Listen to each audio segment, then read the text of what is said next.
Test complete.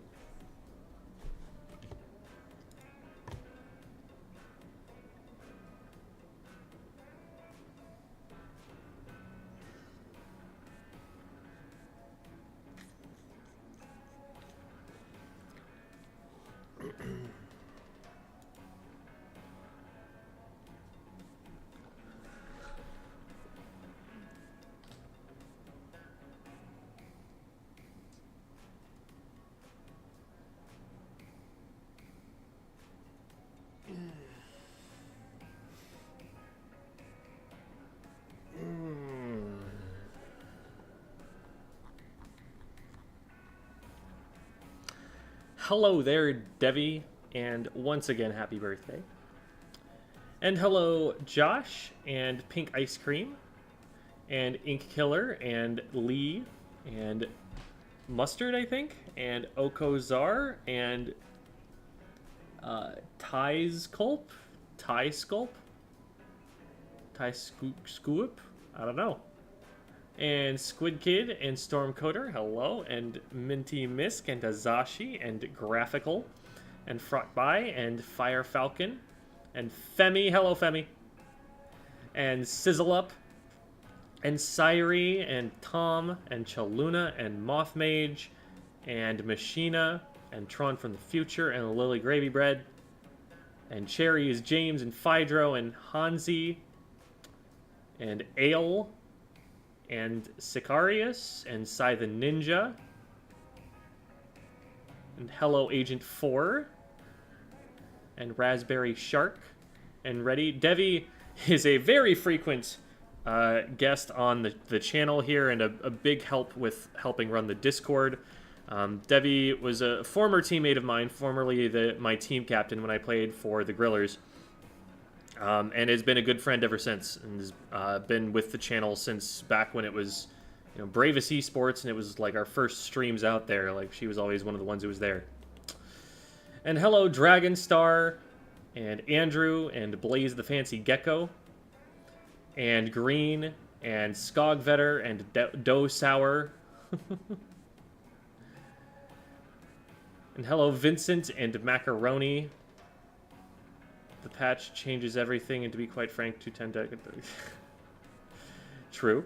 And Tommy, and Alistair, hello, and Jonathan, and O with 2 underscores, hello. And Zenova, hello, and Agent 80808. And hello, Manic, and Stat Mango, and Sellout, and Jayla.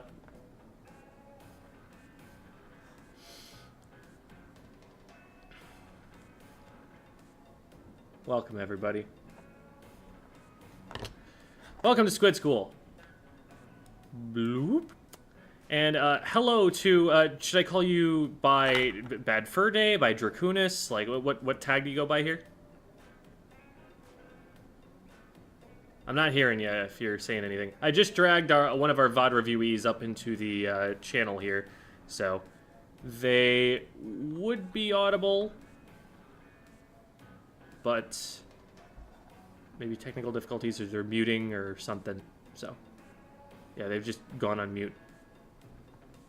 So we'll get that figured out eventually, even if it just means that they're not planning on using voice chat throughout the time today.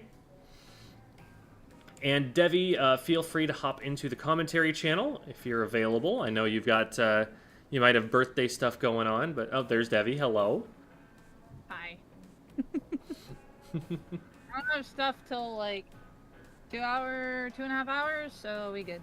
Okay, awesome. So we got plenty of time for the 50 minutes that we need you for. Also, thank you for all the birthday wishes, chat. Good job, I saw everybody. the live notif, and I'm just like,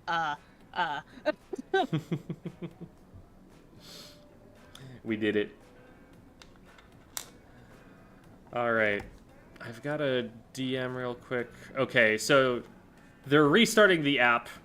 Hopefully we will at some point have them in here in Discord. For the time being, I am going to create first a pool. And then a lobby.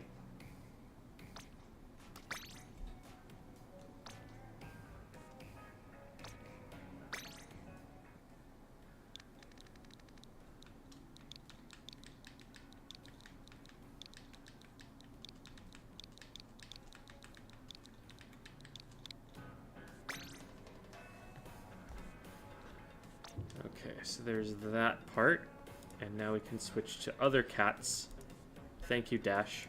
You are a good kitty cat. Okay,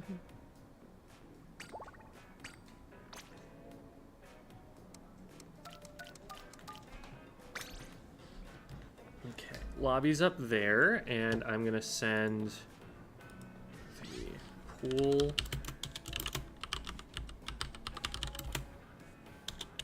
and the password.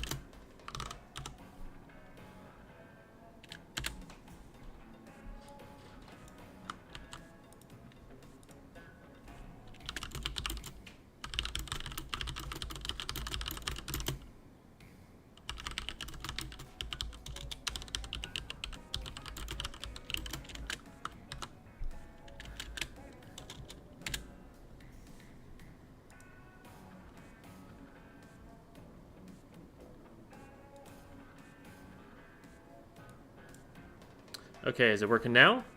Yeah, can you hear me? Yes! Yes. It's distant, but yes. How about now? Uh-oh. Say something real quick. There. Hello? Oh, they dropped down into the... Okay. Hello? Hello? Okay. I think that's a pretty good place for it to be in terms of audio levels. Folks in the chat, let me know if it's going to be... if they're going to need to be turned up or down or anything like that, but I think they're in a pretty good spot. Trying to remember how to join pools. All right. Yeah, the letter.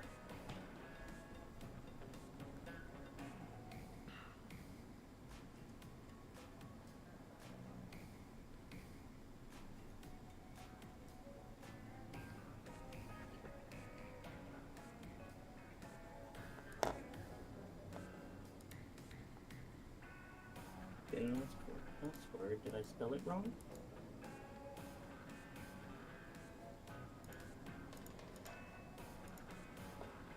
You're not hearing my game, are you? Because I'm in hand. I'm not hearing your game. Nope. Okay, good. Am I in the pool? Because I don't think I am. If you've put the pool in and then like hit that you're ready and everything, I can now send out an invitation and then you would see it. I didn't get the prompt to put in a password. That's what I'm wondering. Well, the password comes in once you can see the lobby. So let me press and hold Y here. Recruitment notification has now been sent out, and so now you should be able to go into the list and see my name there. Yeah, I have no friends, so I don't know how this works. Yeah, love you, me. Hit the bumpers to go back and forth a little bit if you need. In some cases, you might need to leave. Oh, there you are. Never mind. I'm gonna run T-Tech because that's what I run. All right, sounds good to me. So I love the fact that it's like, give another nerf to another weapon. My weapon just gets stronger in the next patch. Cannot wait for it. Awesome. This patch is gonna kind of destroy me on the front line where weapons I was trying to practice. Yeah, and you were all trying to three get. of them are getting nerfed. So I have to change a lot. Yeah, you were trying to play Machine, and I am so sorry for that. Machine, the Rapid Deco, the Neo Splash, they're all getting nerfed. Help me now. Felt like the safest bet, right? The Sloshing Machine has been a top-tier weapon since the very beginning of the game. And all of a sudden, they just make it like 10 frames slower to kill.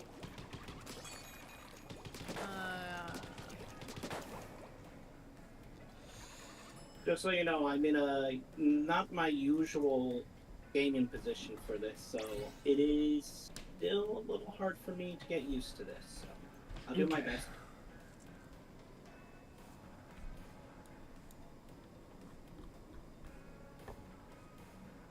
All right. And I mean, I was practicing Stamper, and now, oh, okay. We do now have Solace in the VC with us. They're muted at the moment, and they're welcome to remain as such if they're more comfortable with that. But they will be our other VOD reviewee for the day. They joined the lobby. This is Jamie who joined the lobby, it looks like. I see that. They didn't have a recording ready, and so one of the things that they wanted to do was get a recording so that they could give me a replay code for it first. But once they are set, they're welcome to join us for the Anarchy Open. Hi. You could probably grab one while doing the Open, too, if they wanted. They're joining Open for now. Okay. Oh, shoot. That might mean I have to send it... Oh, man. I forgot about that part. I'm actually going to have to disband so that we can... Or you just leave and rejoin back on... Oh, yeah. I can rejoin back on you. That's true. That's true. So I'll leave, I'll rejoin, and then I'll send out an invite from Actually, there. I think you have to be the host to do it. So, yeah, you have to remake it in general. All right. I'm remaking the room. Don't worry, Jen. That'll be fixed on the next one. Yeah, that'll be nice. I gotta leave this room. So, Solace, make sure that you have the pool put in.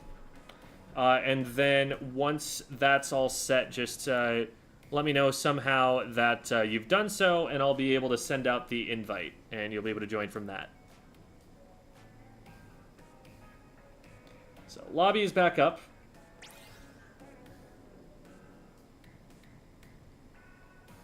Oh, okay. They made it in. So now we're just waiting on I'm coming back. Devvy and button. Chris. Why are the words waiting spaced apart like that? That's really weird. Why is there... Okay, hold on a sec. Let me get the cats off screen. Why is the word waiting here spaced so much differently? Oh, that was so weird. And then it just bumped up. I've never seen that before. It must have just glitched when someone was joining the room. But it was like that before anyone joined. Maybe it's to drive English teachers crazy. Yeah, I don't know. Well, here we go. Whenever y'all are ready. Okay, so we got a Slayer.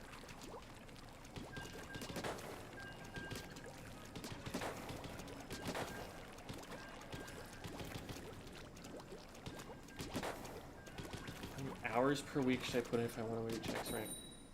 It really just depends. Like, it's not so much the number of hours as it is the quality of the practice. Some people reach top 500 level in like 1,200 hours, and then some people don't reach it in 8,000 hours. So, it's more a matter of process than it is of like throwing yourself at the problem over and over. Did anyone else see their wiper go into the thing before the rest of us did? Double Did lag. anyone else see that? Maybe.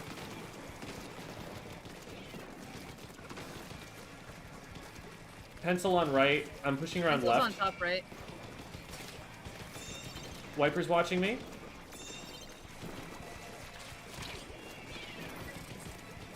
Trying to distract Pencil. Wiper on right. Wiper, nice. You can keep Pencil's going still on forward from right. there. Watch out for roller above. Flank. Got him. Oh, no, I went right backwards into the roller. Oopsies. Alright, I'm out. Just jump to... No, don't jump to me. No, we need to Yeah, take we control wouldn't- of the we right-hand wouldn't wanna side and jump block the anyway. checkpoint first. Dang it. Got Jim, one. what's your left? Yeah, I'm being pushed by two on left. I'm down. I'm probably gonna get flanked. Roller's underneath bottom left. Don't peek the ledge there. Whoa! Coming through. Dooley's weak. Ow. Got him. Pencil on tower. Pencil weak. Yeah, there's two there. They're body blocking for each other. 3, actually. One's I going got pushed spine. on left. Alright, that's 2v2. Nice. Beacon under bottom right. Oh, Really? yeah, yeah. Where? I got it. They're jumping to it. Oh, that's a Kraken Oh, behind Kraken. me!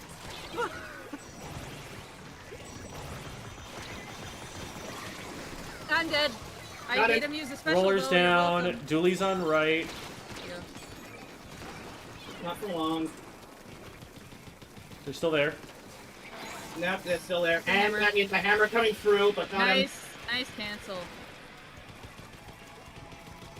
I'm just Okay, gonna here paint he up. is. Knight Rider. Watching the right. Ah, There's a got roller me. on the right as well. Yeah, roller's going left. Okay. Their sniper is weak on the top right. I'm gonna go have Watch fun. left side. Yep. Two there. that's Roller what came we're around. Roller got me. Yeah, roller got me too. I got one on their snipe. That jump is dead. Yep, there's two there. Yeah, they were spawning that. They put a beacon down. Yeah, just trying to take that, but no, got him. Got me. Kraken incoming. Same Down to with Kraken. Stamp. I'm probably gonna get the. Yep. Aiming for special a little bit. Don't worry, I ate the stamp. Nope, I'm being pressured. Pencil down. Thank you. That's three There of was them someone going sharking after on me. the low right by that beacon. Be careful. Yeah, they did. And all the roller three of is them. coming back around. They're right underneath this ledge. Yep, I see him. There's two. Got him. I got the wiper. One on our snipe. Got him. Let's paint forward and make sure that they can't get jumps in. Yeah, I We got need the to take some beacon. space here. One of them. One on me on left. Wiper. They got me. Yeah. Oh, there's a jump on me. They Krakened again. Whee! Oh, come on. Drac, Thank watch you. out. Drac, watch your back. Well, that was... Yeah, I was busy with the wiper. Yeah. That's a shame. But at least I got one of my specials out. The nice thing about Tri-Strike is if you die in the middle of the special, you get your special charge. Something that Got one. we could fix. Wiper's behind this left corner here. I pushed him back behind the wall. Got him. I'll take tower. You guys go. Alright. Special Top going left. out. Someone guard underneath these grates here. I won't be able to take it alone. Wailing it. Dang it, he got me. It's roller on Oh, left. Right where I didn't want him. Good check. There's a Oh, there's one on tower. Jumping. Well, jumping in. I'm down.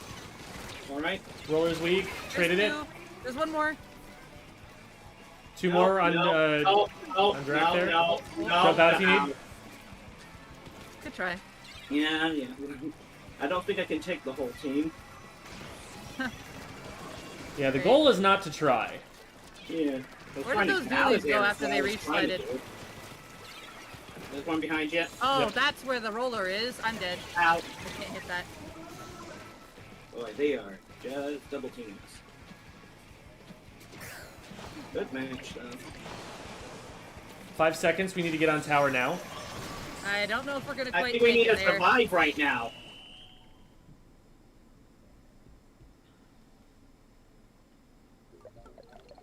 Can you still hear me, or did we just lose connection? There we go. Nope. No, we We're can good. hear. Discord just suddenly went, not responding. Like it did now. Lunch detention with Jules. What did Jules do? Yeah.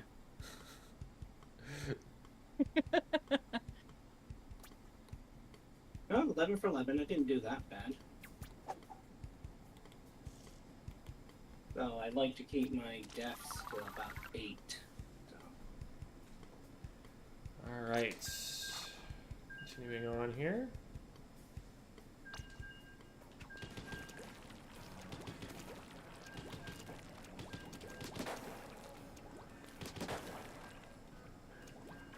How much better do you think Bubbler is after the buffs? That is an interesting question. That is a very interesting question. Because on one hand, it's going to be stronger, like that certain specials won't be able to shred it as much.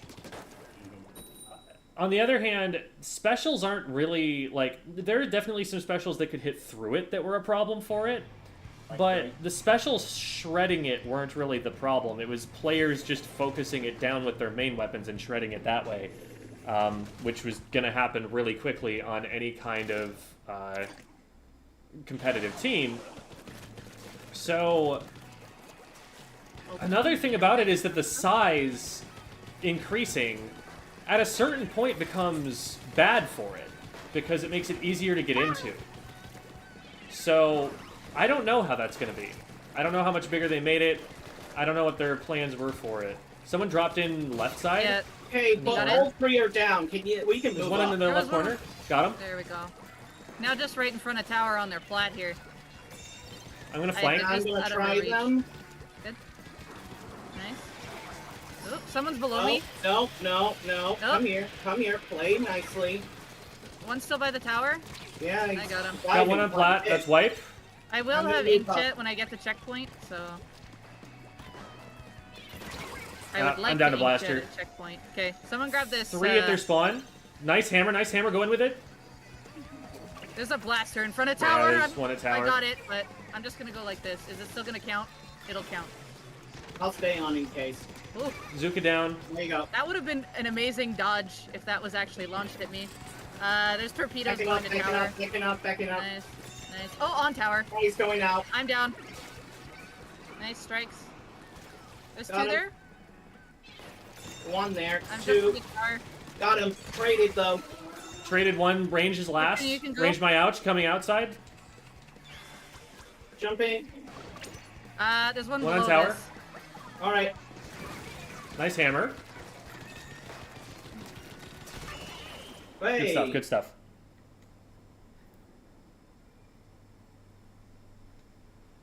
I caught literally all the blasters unaware in that back corner right at the beginning.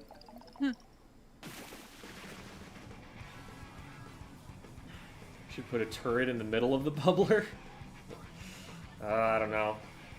I'm more thinking about the size of the bubbler. If it's being increased, that could make it that Booyah Bomb, which hits the shields, might not touch some players depending on where it's thrown. I'd rather not have to count on it. Yeah, I know. Don't count on that, but send it those might. video files because they're too powerful for Discord. So you have a couple of options. One of them is going to be to upload it to Google Drive and send me a share link from there. Another option would be to upload it to YouTube as an unlisted video. Okay. If none of those are particularly possible to do, we could always just work off the replay code because we've always, done that before. I'll probably use Google Drive. All right, sounds good.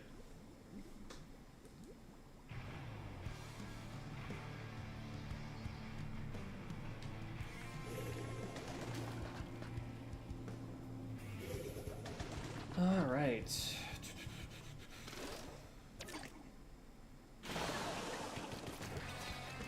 A lot of backline pressure. Ooh. I just gotta do my job Marker. better, huh? Oh, I didn't get one, but they're weak. I hit 3 shots. Pika, they're one! Hammer. Come here, you. Got him. Got one on left. Oh, One for one. that's in the middle. I poked it. Boom. Jet weak. Hello. Jet super weak. Got there's still in there. Coming to tower. Yeah, trying out. Where are Nice. they? I could not. They're down. They're down. Spine. Yeah, they're in the top back right. right. Alright, I'm Pushing backing. the bow. Bow down. Viper. I'm gonna go down Got to jet Viper. in all likelihood. Nope, they missed everything. Someone Oh nope, must I'm down. Right side L3. Got him. Nice. We're flying away. Whee! Ooh. No. Tri-strike's going out.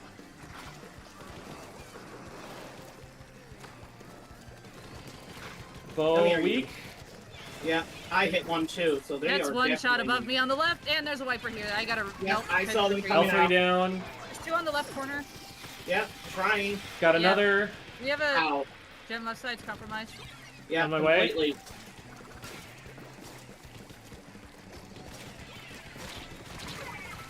Wiper got me. Yeah, they're on tower. I got one. Good. One on Oh, right. I Nice. got two. Wow. Bo's behind the tower. Hi, Nice, Bo. Jen. Goodbye, Bo. Nice.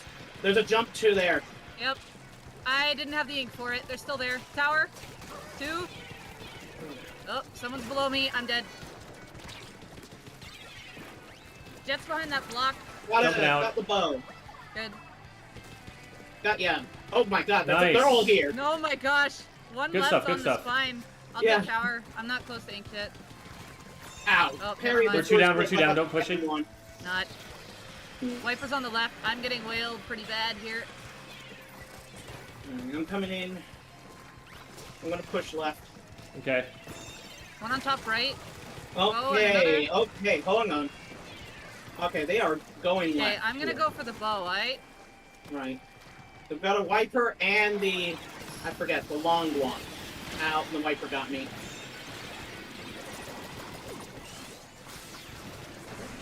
Oh, one with the ring. There's a No, jet. no, I'm good. I got ambushed on the right. Oh, Keep pain control on the right as priority. yeah. Ow. Stay away from me. I'm being chased on right. Yeah, I'm above you. Alright, trying the tower. Yep, good. Jet They me. both moved back. Got There's someone jet. there's someone below the wall where I just tapped not long ago. I don't know if they moved. Got ya. Come on. Got ya. Wiper. Put you down.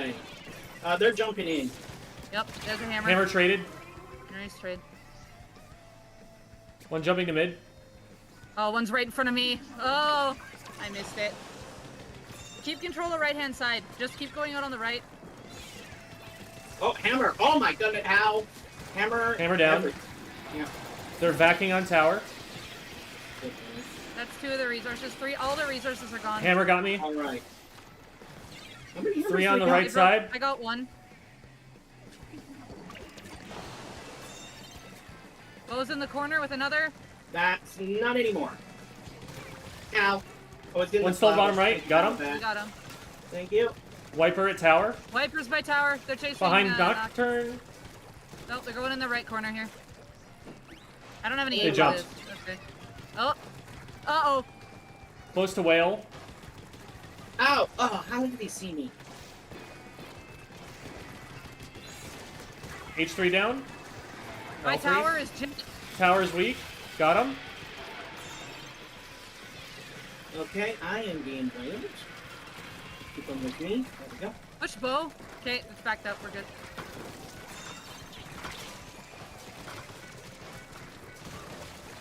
Oh, Gem's here left. Go down. Ow, ow, Another one on ow. me. Got me. 20 Trying. seconds. Watch Could've out, held right that side. down. L3's there. I'm here. I got it. Nice. 2 down. 15 seconds. We don't have to push. We just Top have to right, keep them off top tower. right. Oh, okay. Don't need to be on there? Alright. Careful, Dracoonus. Yep. Okay, back in the tower, huh? Ow. Oh, Nice. Woo! Skirmish. I think that's the most I've swam in the ink with an inkjet to stay safe. And then just went peekaboo. That Wiper popped out of places I really didn't want them to pop out of. Yeah, underneath that ramp, I'm like, I tapped something and it's painted our color. I don't think they moved. I'll No I'll fear. switch weapons if that's okay. All right. Yeah, that's cool. Yeah. Just remember to stop. Weapon swap. Alright, so we have to stop, right? Because no Yep. switch can open. Yeah. I really can't wait for that change.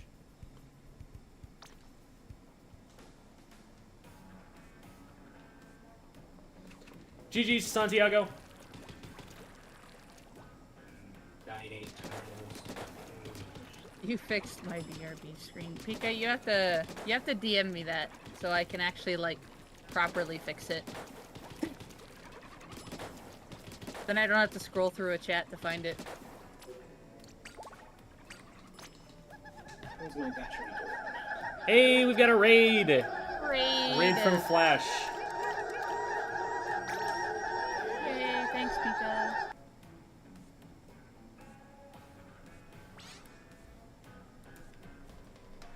Thank you, Flash, and welcome gamers.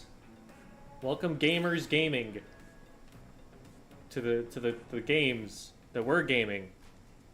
Oh wait, I have to rejoin. Okay.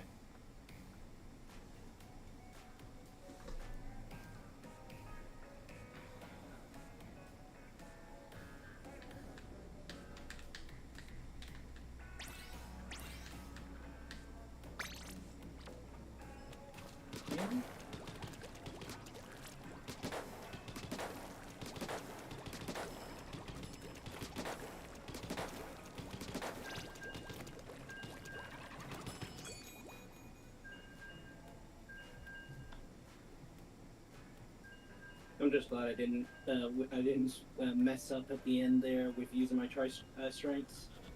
Could have held on just a little bit longer though.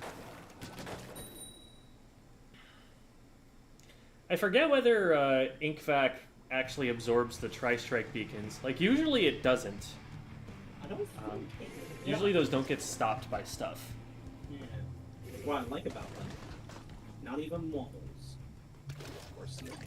That's a lot of blasters.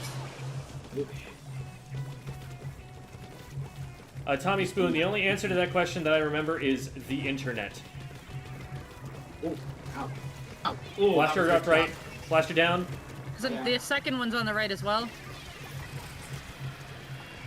Over to you, I Devvy. chased him out a little bit. Okay. Crab! Oh, that got me. Left is the crab that Got him. finished, and top right is another, but we need to focus on defending the right now. Power's weak. They dropped. What's wrong with the right? I'm The bubble. literally there. Right is down. Nice.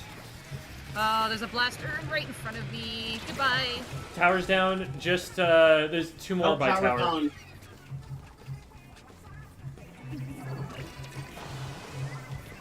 Oh wait, right. Oh, there's another one below me on the grates. There we go. That is a crab. Crab down. Hi. Push Ah, tower. oh, Tower crab. weak. Nice. They're jumping Right, into behind the tower. big Both bubbler. Both blasters are Yep. there. Yeah. I've tapped one. The one you're fighting, Jim, I've tapped twice. Probably Wailing. healed at this point. Got him. Okay, other one's on tower. Tower's There down. we go. Ow! Dang it! Right Coming the flank. flanking. Yeah, the flanking left. It's on me, Splash. Yep. It went up. That's a They crab, crabbed. Jim. Yeah, I'm just gonna stay over here. It's shredded. There's one on tower now. Got him. Got him. Tower weak. Got him. Three It's three down. down. Just one left. Okay. I Yep, just used over range, here in Jet. this You guys corner. push Right. left, push left, push left, push left. I got it. I'm pushing left. Got him. Splash and one other are below me on the right, above me on the right now. Blaster got me in front. Well, Spine. And then the Auto other bomb blaster We're got three me on down. the We're three right. down. We're three down. Oh, I should have been able to get that. Dang it. An auto bomb came up behind me. I didn't see it. Splash bottom right with range blaster. Watch it. Oh, watch out for the bomb. Oh no. We made that bomb activate right on the jump. Oh no. Oh, they got a crab tank in our spawn for a second. Oh, jeez. There's a bomb on that jump. Yeah, Got two. these guys are good at bomb. Power down. Just range blaster my ouch. Nice. It's not just Blade wipe. bomb, but their comp is entirely poke. Like the blasters get the like the pokes, and then all the Splash and the gal have to We're do is coming hit right. like a shot or a burst. They're pinching from both sides. Yeah. Pushing left. Underneath. No. Oh, I survived. Two on the tower. Oh, that's gonna be dead to me. Got one. Yeah, there's one behind me. 52 weak. Didn't get him. I'm dead. On our left side. Behind, going to tower now. You might want to jump out of there. Yeah. Should have jumped. Didn't realize the whole team attacked. Whoops. I'm in behind tower. Nice. That's one. One fled back to spine. Oh, they dropped. You can see them. Yeah, on right. Got him. I got the other one. Nice. Just splash. Where's splash? They're on, right they're side, spine, they're spine, right side. I'm getting pushed on, left.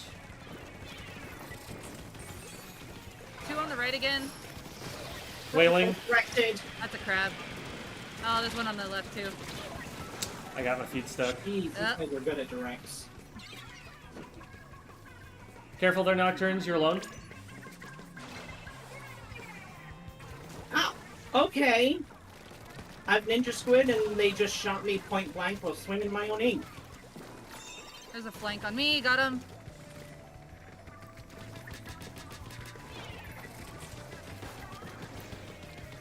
Okay, left side's under control, watch out for right.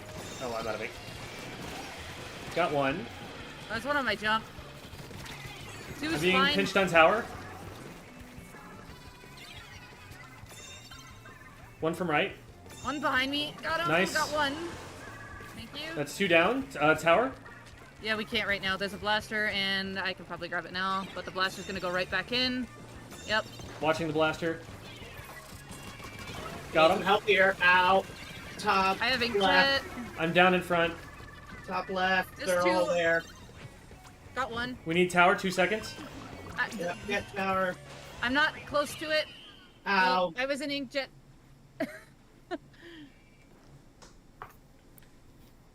I just kept getting directed and then just being shot out of the ink when I'm making nothing but a ripple. Sometimes they're just going to be checking a spot, because Yeah. there's only so many places to check. Sometimes they might actually be seeing the Ninja Squid ripple, because it is still visible. That must have been it, because So literally... There are a couple of ways that can happen. It's important to use stealth sparingly, because, you know, sometimes they will just get lucky and find you. This was in front of our own From spawn. experience. As someone I'm who Switching weapons? gonna take a break. Okay. Is that okay? Yeah, that's cool. So we can just hit stick with the team, because then Solace will drop out for a sec. Okay. Something I like to do is like either put a bomb in a corner or just like fall off over a corner and try to check it. It's kind of like that example that I did when I hit fall off over the right side ramp on Undertow there. I tapped somebody and I'm like, yeah, there's someone right there and they aren't moving. Because it was the only spot of ink out of everything that we covered, and I'm like, yeah, there's someone there. There's no doubt about it. Yes. Oh, wait. Gem, we lost Gem. Okay, I was confused. I was like, what happened? Nintendo doesn't like us. Alright, back to room, or do we have to set it all up? I'm setting it up. No, well, Jem's setting it up. We get the easy part and just have to put in 4 numbers. But those numbers are hard.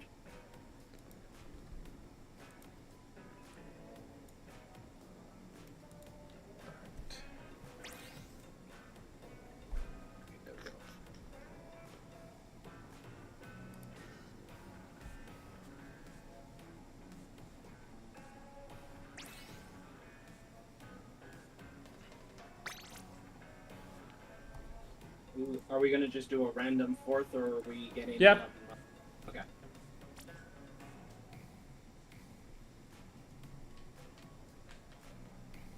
So we get to blame them if we lose. That's definitely the healthy way to think about it, yes. Now, sometimes I grind open. Like, I barely ever play series, so it's like, you get some gems in open. That's factually accurate. Yeah. Well, yeah. Actually, I think I ran into you once, or somebody playing as you. Actually, that's right. They had your name completely capitalized and said legit streamer was their tag. That's funny. Yeah.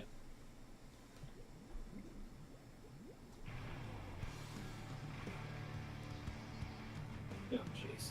Say yes. Get. I missed that game series. Yeah, Gex.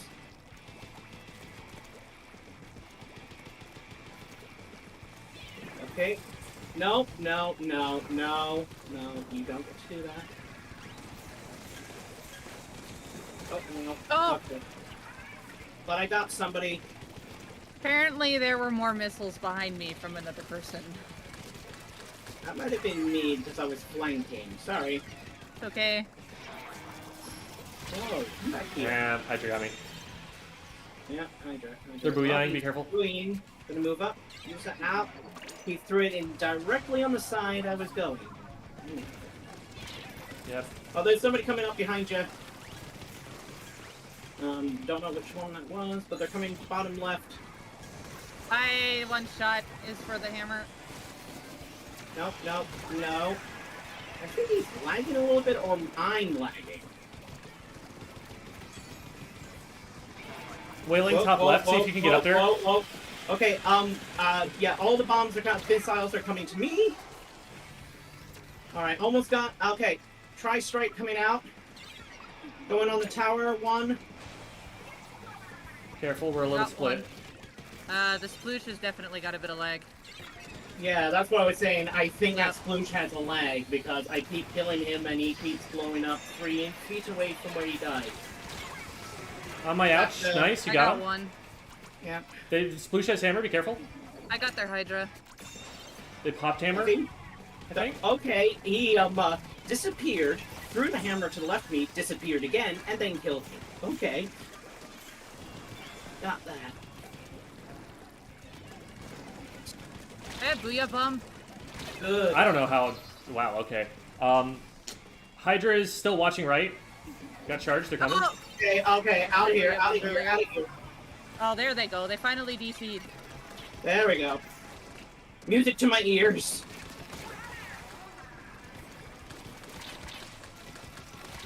Well, I should die. Will I? But you're a god. Remains to be seen. No, they just missed. Try not to block. Oh, wait, that's a rando. Never mind.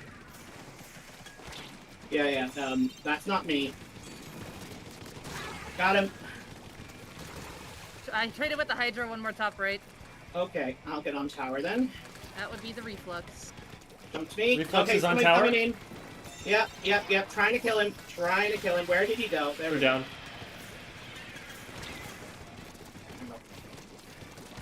Gonna try to get strikes here. Right peek, watch out!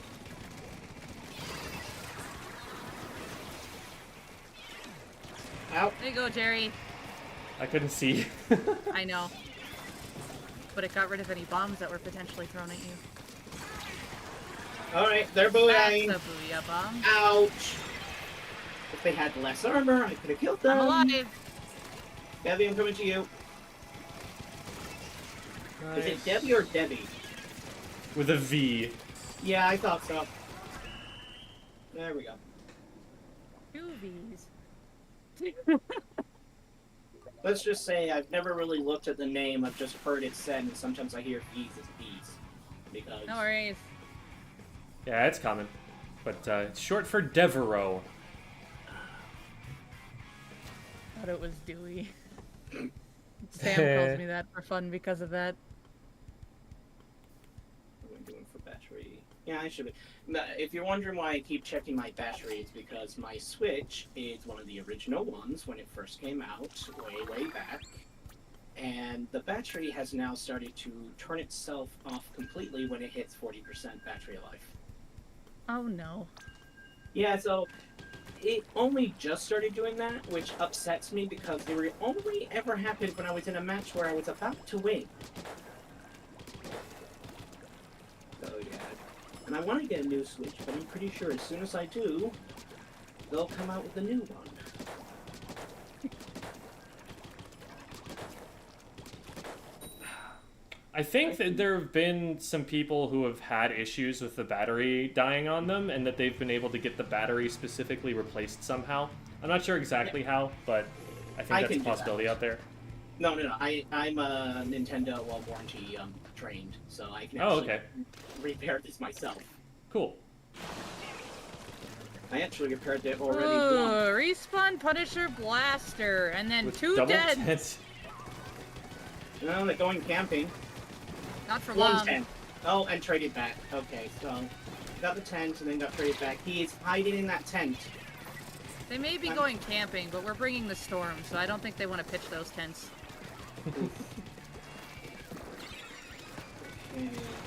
Oh, what? that's why we were. No, the person who I was like, watch it. They're behind that tent. Okay, That 2 was on the rain spine, down. 1 more spine. Got there we 3. go. No more spine. I'm gonna help right Yes. quick. Right, thank If you wanna go, you can go. Yeah, I'm gone. Alright. I wanna get. I got 2 on down. Come on, come on, come on, come on. That's a lot of shots you're missing. Okay, try Got going out. One top left, appearing one top on the left. top 2 top right. No, top top left. He's dead. Traded. They do have I got coolers, so be careful for trades. I got Okay, shot. got him. Oh no, no, no, no, no, no, got him. Nah, we good. Top left still. I got Coming, shot coming, blocked again. coming, coming, You're last, coming. you're last, you're last, you're last. You're alone, you're alone, Oh, you're alone. I'm Get out, alone? get out, get out, get out, get out. All right. I'll take one Good, with good, me good. though. Good, good. I'm See gonna if you can try hop one over to the to- left-hand side and keep control on the left hand. That way we can Alright. keep the tower there. All right. Well, I tried Vacuum. strike over there. Ow. Okay, bomb. And oh, that's right. They increased the radius of that thing. I was to its side and where you used to be able to shoot The it. blaster below me, I'm dead. Oh, jeez. Keep tank control on the right so the blaster can't get control and respawn. Use your subs. All right. I know Gem has a wall, but you know. Yeah, I'm gonna get over This is here just and me start and waiting for Ragdoll stuff. my special. We need that right now. Close to There's whale. 2 underneath the grate. Watch out for the blaster under grate. Yeah. Whale ready? Whaling? Ow. Going in on Mid. tower. There's 2 behind it. They're on I spine. got That's 2 one. of them. The spine and On the left Yeah, the zone. last one's I'm backing. gonna play chicken with this. Oh, never mind. There's a blaster. I'm down to ink back. There's 2 Blaster's in. going for me. There's a jump in mid Blaster's as going well. for me. Help mid, help mid. I can't. There's a blaster here. Got him. Nice. Okay, I got the blaster. 2 down. Oh, No. That's white, No, that's no, white. No. Pushing up. Off the all right. tower, Push up. everybody. Push up left. All right. Got tent. I'll jump in and take tower here. All right. Got tower. Yep. No. I can't Still let spine. you play that way Nice. with my Alright. phone. Just 10, just 10, Dragon, just just 10. us 2. Stay underneath this No, ledge where I'm no, shooting. no. What were you thinking? Tent-brella guy came out in front of his tent. All right, I'm going to try them.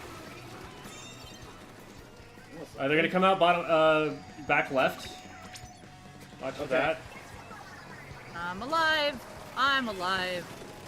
I don't I'm know, down. but I'm dancing around and now I'm dead. Just the No, tent, just the get it on tent. See if we tower. can get it the rest of the way. Nice. Yes. The tent-brella launched his tent and was so keen to kill me that he swam in front of his tent and I killed him. Yeah, they did that a couple times. I actually punished a few of them by doing that. Yeah. The nice part about us 2 having bombs as well is when they do that, all you have to do is throw a bomb. Yeah, I love walls. Are my favorite thing to throw bombs against. But yeah, at the end there, Oh, my charge was jeez. running out, the tent shield was there, and I'm like, okay, I'm just gonna start dancing on tower. Yeah. And I survived long enough to get the rest of us on tower. To get the 14-3. Jeez. Whoa, I went off there. Nice. Yeah, it's just like, I'm having a good time in their spawn. You're like, oh, you're the last one. I'm like, I am? Oh, okay. You literally run away, but kill one person. I literally swam, turned right, shot them 3 times, and then just kept going. Yep. If you have that opportunity while you're trying to actually, you know, Yeah. proceed through your escape route, there's nothing wrong with that. Mm. Then you keep the advantage up, and then you can go back holding the main point of control so we can keep tower in that area and then go for another push.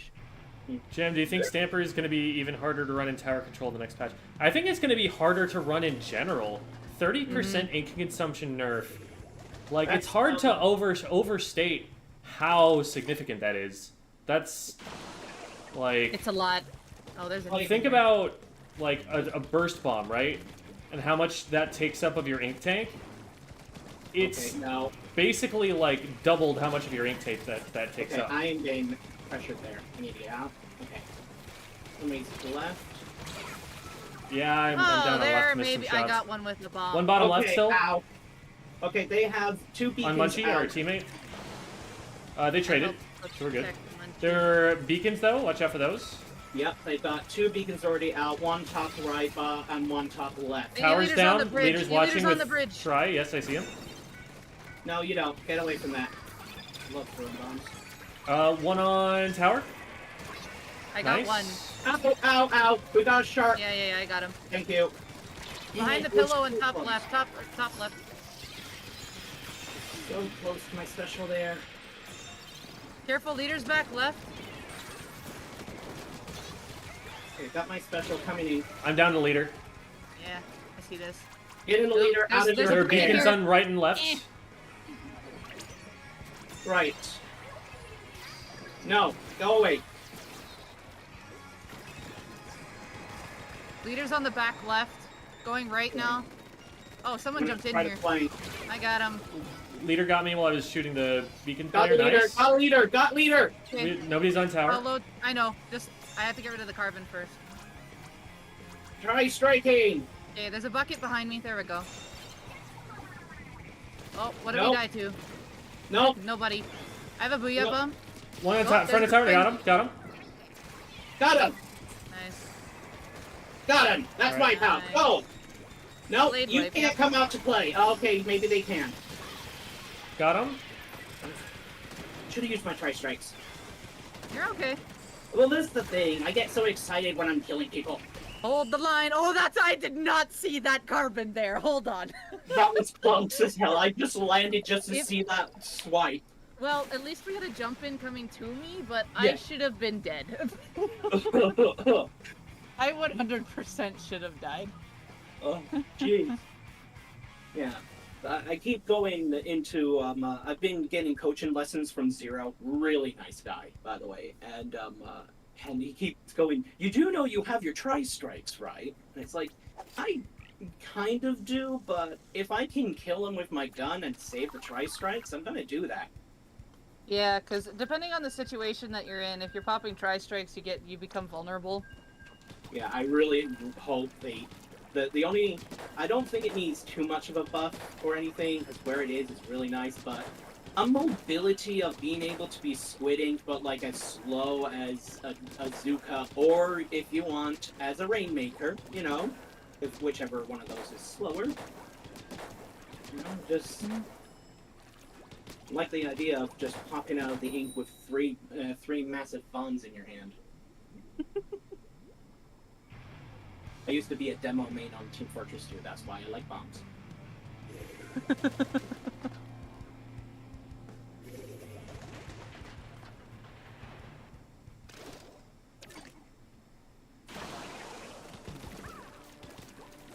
What do we got this time? Bubble, Kraken, Crab, and Booyah Bomb. Basically a comp. Drop through. Nope, okay. Shots I got on me, two. shots on me. Out, out, below, great. Oh, there was one on the left of me still. I didn't see. Kraken, watch out! Traded. Just Oh, the it's 96 the rando. versus our Just random. random. Yeah, so I'm not Well, jumping out. They're Don't- doing pretty decent using the tower as They're protection. gonna get pinched though.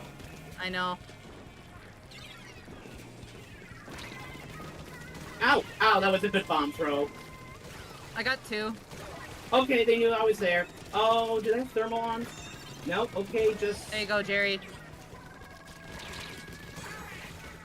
There you go, Jerry. Gary. I'm gonna help even more, Jerry. They got me from left. I see it. 96. Yeah. Just gonna play that patient here.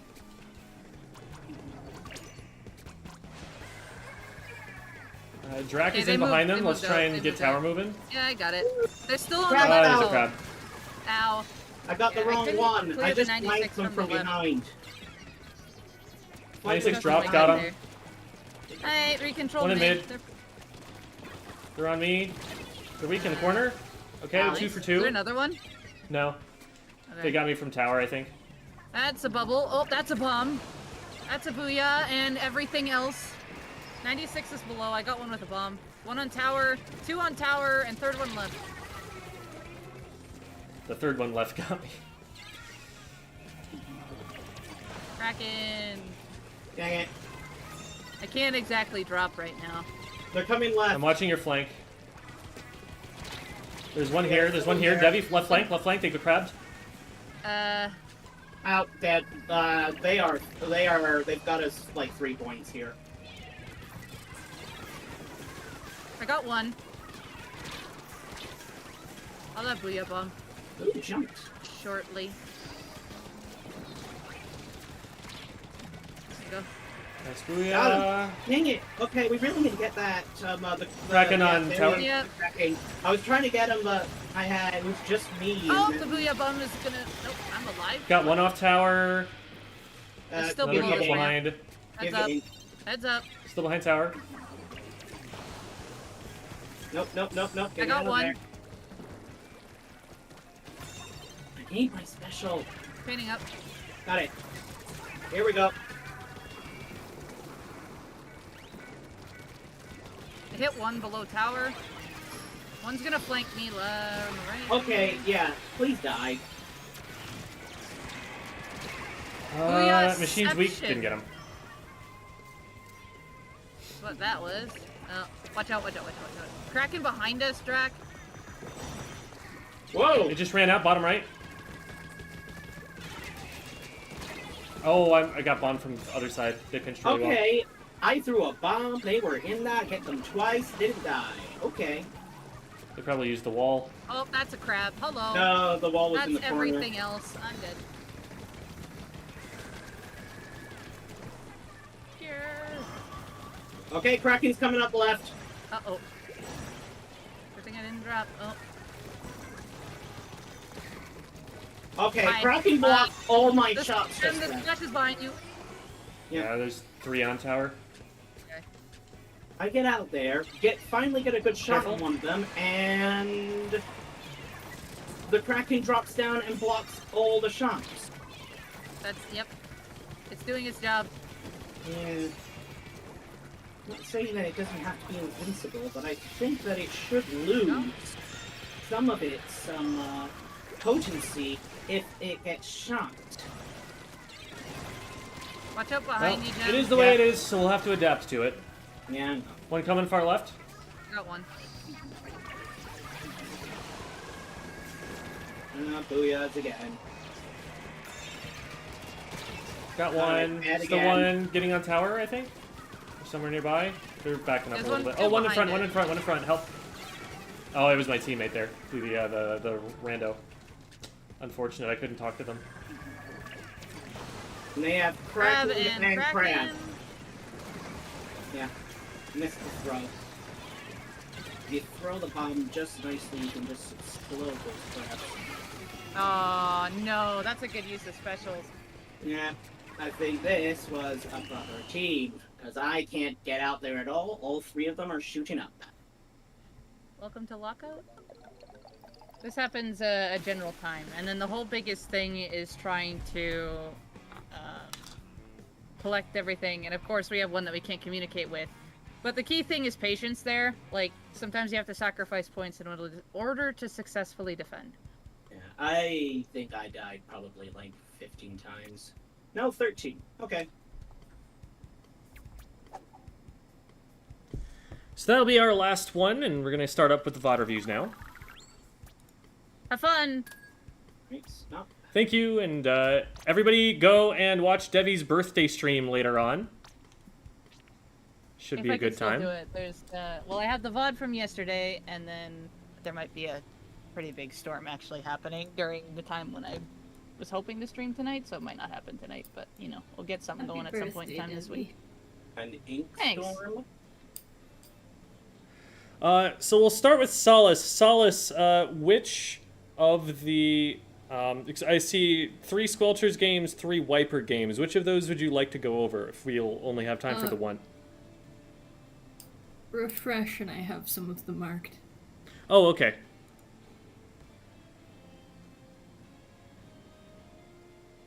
It's refreshing, and it's still loading. That's weird.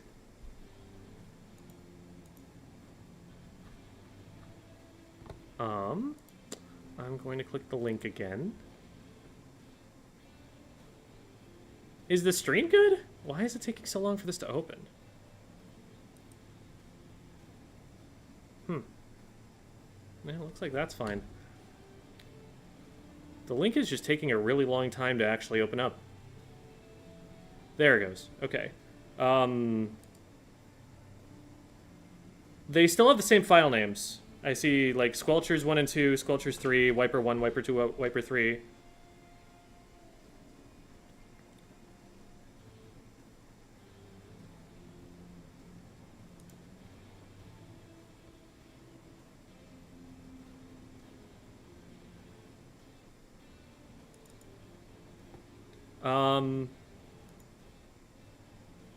Right, I see those, but that doesn't tell me which one of these we should be watching. The folder that says, like, recommended you should watch them over others due to time doesn't have anything in it.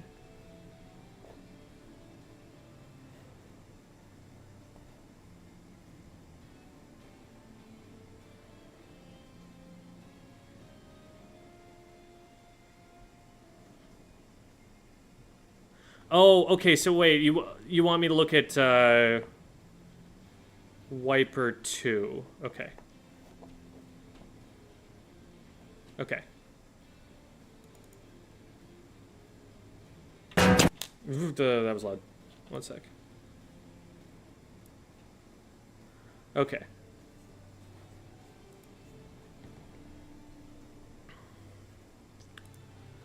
So let's skibbity-doo over to here.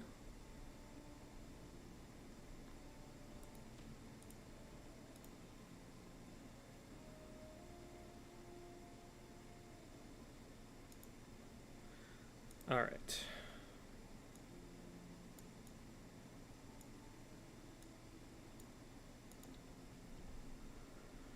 There we are.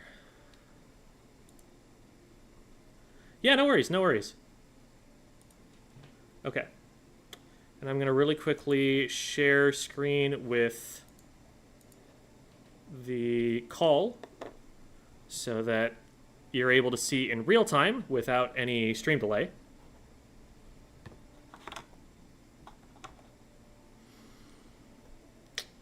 Should be good to go, I think.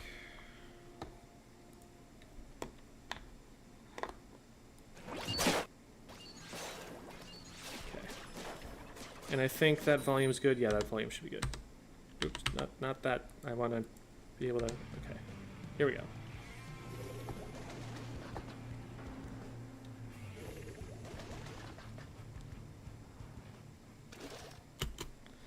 Okay. Stretch. Now, we already, you know... This was our game, so we don't really have to talk about our own team comp, but talking about theirs really quickly. It's tower control, and they have 2 blasters, so that's something to be aware of, that when you're on tower, there's going to be someone who's going to be able to hit you around the pole, and you have to be very careful that you know where those players are before you try to get on, because otherwise they're going to be able to stop you pretty easily. You're also going to want to be aware that there is a weapon that has torpedo, the C Junior there, so that, for example, for the sake of our splatling player, when you can take those torpedoes out, it's helpful because you take less time to get rid of the torpedo than a weapon that has to spin itself up does. So that's something that can always be helpful. More so, I would say, for like a shooter player than a wiper, but even in that case, you know, it's something that you can still help with.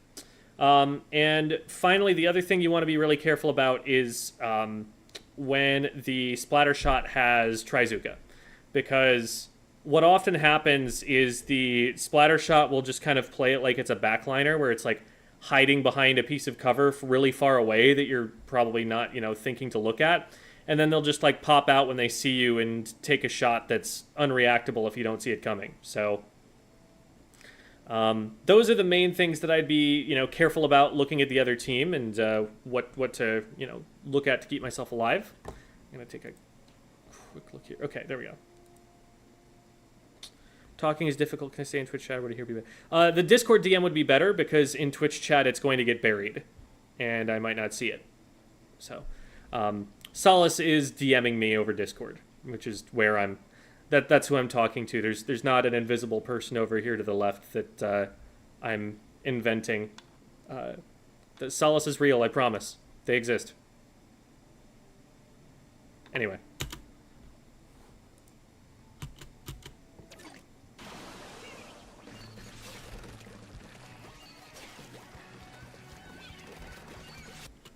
Maybe I am an invisible person you invented. This is a troubling possibility. Anyway. Alright, good job recognizing that there was a threat there and, you know, batting them away. Obviously, you know, there's a world where everyone hits their shots and this player goes down for doing this. They end up getting away, but you were aware of the situation and you aimed in the right direction, and those shots will come with time. One thing to make sure is that you don't end up firing for too long at them after they've gotten away, just so that we don't run ourselves out of ink, we don't expose our position for too long. Because, you know, if they do manage to get away, a lot of the time they're going to have a teammate who's watching you engage on them, trying to follow up, and you want to make sure that you're safe from them too.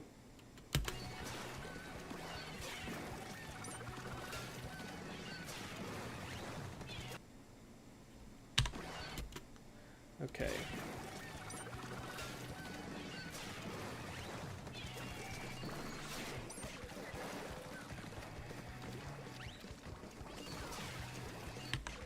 So we fire some shots at this player on the left, and then we're about to run out of ink. Now, I wouldn't keep my eyes off this player. We are looking like we're the only member on the team right now who's looking at this player, and we don't want them to, like, get to flank us for free or something. So when you come up back over here, this makes it so that you're, like, turning your attention away from that, and that might make it dangerous for others. They end up dropping left, and I managed to find them and splat them over here, but as we push up like this, like, we want to make sure that all of the threats that could come at us are somewhere we can see them, that we're not just, like, letting them out of our sight, because that's when they might get to come back and splat us. I like to refer to it as Splatoon object permanence. It's just remembering that even though, you know, you put your hands in front of your face after you said peekaboo, we know that you're still there. I just dropped something on the floor that I was messing with my hands, and now I'm sad, but that's okay. Life goes on. All right, so from here, it's the biggest concern is going to be stuff coming from the top left. So I think you can see my mouse. Let me take a look here really quick. Yeah, you can see my mouse from there. Cool. And can chat see my mouse? Yes, they can. All right. So, gets Discord back up. You can see your mouse. Perfect. That's when you'd make a call out, right? So, you'd probably make a call out on someone on the left, yes. You would also, though, like, let's say this is a solo queue environment. In order to play the objective, you want to create a defensive perimeter around the objective. You want a circle around the tower where if someone approaches that, they're immediately getting shot for approaching it.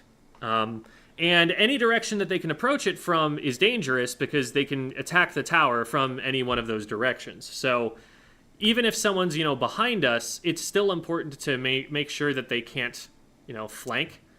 And so as the tower is moving forward, it looks like you're turning your attention towards what's in front of the tower, but there was still someone on the back left that, you know, you were the closest person to. And so making sure that that person doesn't end up pushing the tower is a kind of surefire way that you can have a positive impact on the objective that way. So we move up to first checkpoint, and at first checkpoint, the danger is anything that's out on this high ground right here. Anything in this kind of U-shaped area is going to pose a threat to the tower. And so you want to think when it gets to that position on the map, what can my weapon do about this spot? And the best thing that I think you can do here is throw torpedoes. torpedoes will reveal where players are, so that Devvy knows where to be aiming at and shooting, so that Devvy knows where danger is going to come from, and she can try and avoid it as she rides the tower. It'll also paint up the plat if it's able to explode and make it more difficult for them to move around, make them more visible.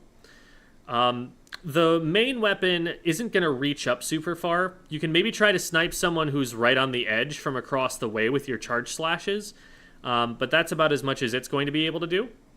The other option you have, given enough time, is to flank around the far right so that you can get behind those players who are on the platform here. Those are kind of your main options for securing that area. Otherwise, you're either going to be, trying to fight them from low ground, or or you're just kind of going to be standing there looking for something to do. So those are kind of the things that I think you'd be best suited to doing. If there's like a lot of really short-range weapons and they're going to have to drop down to go after the tower, maybe you can shark them from underneath. But they have weapons in the Range Blaster and the Rapid Pro that are long-ranged enough that they're going to be able to threaten the tower as it comes by, and so we need some way of attacking those and making it more difficult for them to get access, and torpedoes would be a great way to do it.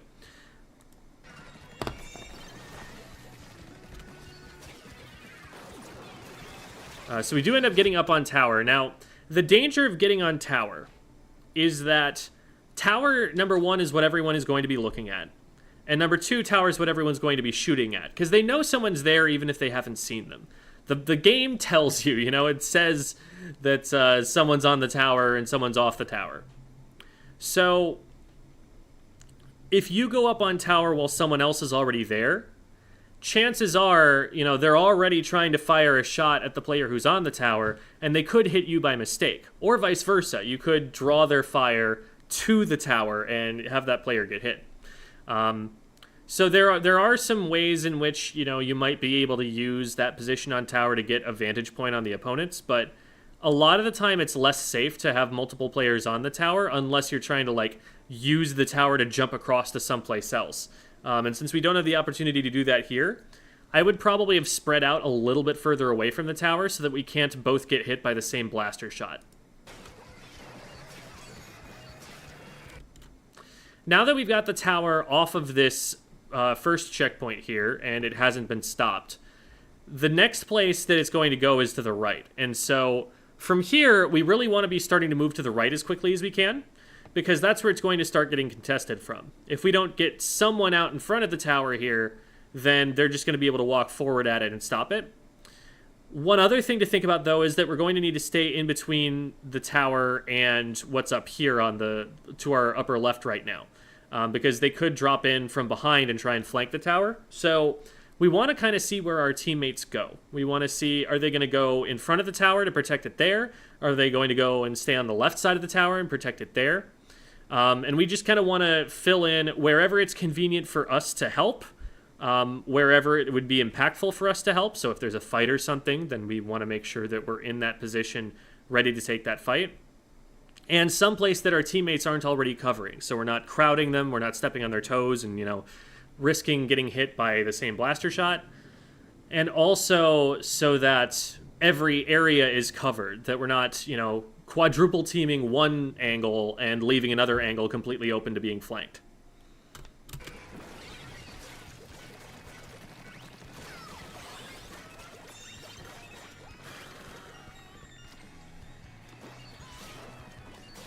All right. So we move up here, and we see that I'm on the plat, and Dracunis is over here on the right. So those are the two main angles that we're expecting opponents to come from. But right here, I get splatted. And so what that tells me is they're going to see that Dracunis is here on the right, and know that if they try to push this way, they're going to see resistance. But they're going to see that I got splatted over here and know that there's nobody in this area to stop them from moving this way. And so having seen that I went down, my thought would be to immediately put pressure on this side of the map, maybe just throw a torpedo over here, to make it take longer for them to push in this direction where we're vulnerable. And maybe make them second guess themselves because they don't see you there. This also works. This is a really good spot to be using the hammer. You got a good one there. Got 2. The risk there was that we let someone in on the left-hand side, and someone did try to drop there, but fortunately Devvy was watching and was able to see that, had charge ready for it and everything. So it does work out. And I think that's a lot more value out of your hammer than you were going to get going to the left. So I totally, I think I support that decision right there. In a coordinated setting, you might want to tell someone to watch the left-hand side because you're going to go right with the hammer. But that, that got a really good result. From there, though, I would not back up. I would try to stay up there and stay in their way. When we back up, we're kind of just like giving up all of the space that we just won for ourselves. Let me really quickly send you there. And this is mincemeat, tower control, overhead set. Okay. Make sure this is looking okay. Yes, it is. All right. So right now, we're right here, and the enemy team has just gotten wiped. The enemy team is going to respawn somewhere in this area, and then they're going to have to approach the tower from something approximating this direction. They might come this way. They might try to come this way, but it's going to be something like this.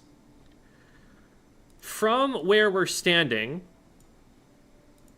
we control this kind of space right here. If someone walks into this area, if someone walks into this area, they're getting shot at by you right away once they do that. And wherever they decide to come out from spawn, with you being here, you're in their way, and they have to deal with you before they can get to the tower. If you drop back to here, though, now you're only controlling this, and they get to go all the way out to here and get to the tower faster than if they could if you were in their way. Now, that's not to say that you should just, like, run forward and immediately die or something, but you should, like, throw a torpedo at them before they're in range, put some paint on the ground to make it difficult for them to move forward, poke at them or something. In a coordinated setting, you might want to call for help, where you're like, hey, they're starting to drop on me, come help, and you get your teammates in from this direction so that we can maybe pinch someone. But staying up there is definitely the idea to maintain our advantage there. As soon as you drop down, we're all clustered in this area, and nobody has control this far forward like we could if you'd stayed.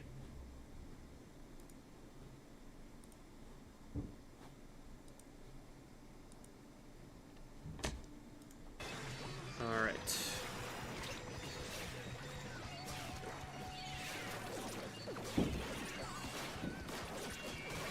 Nice. Got 2 of them there. There are a few shots being fired here that we're not recognizing are missing. And this is something that will come with time. But there's a video that you might want to watch where I talk about hit confirming. Hit confirming as a concept is basically recognizing whether you hit them or not and reacting differently depending on whether you did. So if you hit them, you generally want to keep hitting them because now you know you're in range and your aim is on, etc., etc., and that you can probably get them down if you just keep firing a little bit. But if you haven't hit them and they're starting to move away from you or something like that, you want to recognize that you're not hitting them fairly quickly so that you can adjust your aim or adjust your position or just like go and play more evasively now because they don't know that, because now they're starting to catch on to where you are and you don't want them to know that.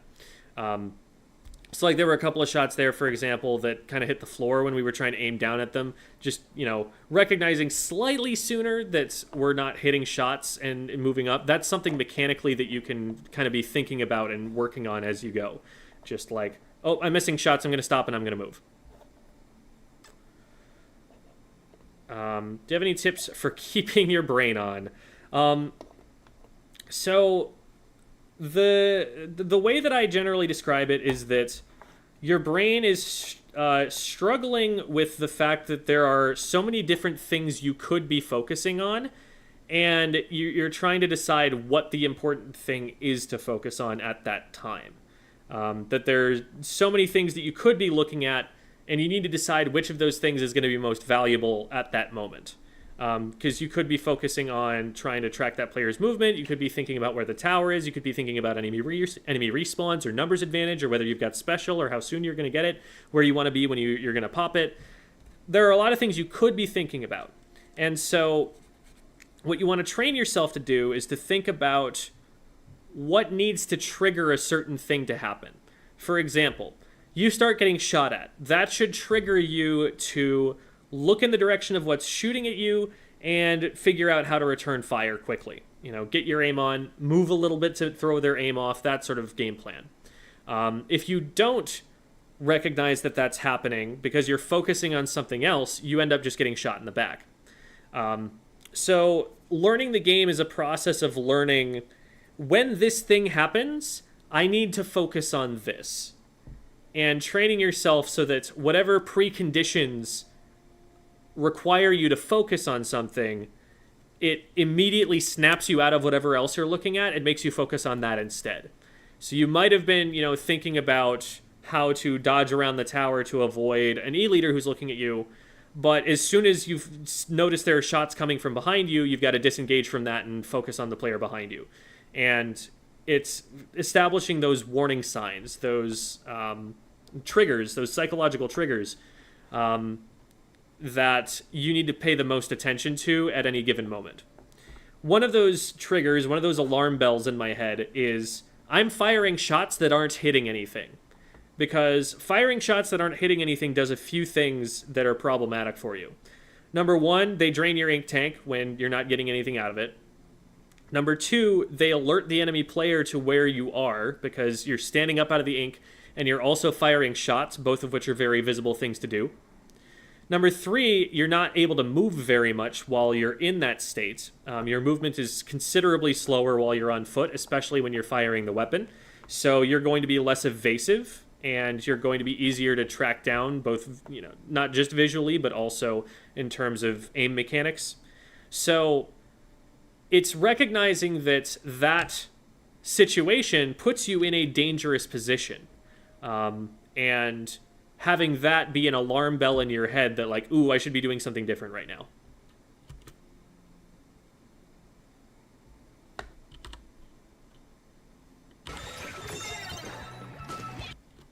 All right, so we take tower. Now that Devvy's on tower, we can start pushing up. This is difficult to get to happen some of the time in solo queue, but generally the way you want it to happen in a coordinated environment is that a backliner or a support take the tower, and it's their job to ride it, and everybody else pushes up in front of the tower. Reason being, every weapon can ride the tower, but not every weapon can push up in front and clear players away from the tower very effectively. You don't want Devvy to be the one who has to peek a blind corner to see if there's someone, say, around this block. It's much better for you to be able to do that. You've got a melee range one-shot. And so it's better for you to be the one who's out there finding those players, triggering those ambushes before Devvy gets to them, so that then you're in a better position to fight it, and Devvy is able to help you with that from the tower because she has range, and the tower keeps moving the whole time. If you stay on the tower, that just allows someone to get closer to the tower before they're getting stopped, before they're running into you, and that's when they can stop the tower pretty quickly. So I've noticed that you tend towards getting on the tower a lot here, and that can help in solo queue, especially when people are unwilling to play the objective. But in a case like this, especially in a coordinated environment or just with players who are familiar with a coordinated environment, you're going to have someone who's going to take the tower, and when they hop on tower, you should hop off and push up in front of it to keep them safe. So notice what's going to happen here. Because you're not pushing up in front, these players don't have anyone they have to fight in order to get close to the tower. If you're up here fighting them, even if they splat you, they have to waste shots on you before they can get to the tower, and the tower scores one. But now, I believe this player ends up stopping the tower. Oh no, you just turn around and delete them with a hammer throw. That's cool. So that works out. That works out in part because Devvy stayed alive as long as she did, and in part because you hit a sick hammer throw. But in general, absent what you're planning on doing with your special and stuff, you want to be engaging the enemy team before they get to the tower instead of letting them get there and then splatting them. Just make them fight before they can play the objective instead of making them fight while they play the objective. And that will let you score for longer and make it more likely that we're able to get that KO. So that was a quick one. And since you did send a couple of others that were also, I believe, quick, I think we'll do this one really fast as well. And I'll skim through it a little bit more just because we've probably already talked about some of the major things here. So far, big goals. Make sure that you're not firing shots that are missing, and push up in front of the tower and, protect the perimeter around it instead of trying to stay on it and ride while there's already somebody there who's better suited to riding. Better suited in terms of, their weapon choice. Yeah. Oh my goodness. Arrow keys, please do one consistent thing instead of switching contextually. Okay. So, right here, there's a fight developing in front of us. There's an enemy player right here, and Dracunis is going in to try and engage that. Knowing that there's a fight here, you want to help this player. Whether this is solo queue or otherwise, whatever other people have called, if there's a fight going on, you want to be a part of it. Because it's better to have multiple people on one fight than to spread all of your players out really far apart from each other where they can't help each other and be isolated. You cover more ground that way, but you control all of that ground much weaker. And if you can't bring multiple players into that fight, you run the risk of getting double teamed. Also, you generally don't want to take coin flips whenever you can help it. You want to weight the coin. You want to make it unfair for the enemy team. And a 1v1 here is a coin flip. If you go in and help Dracunis, this is a 2v1, and so this is a weighted coin.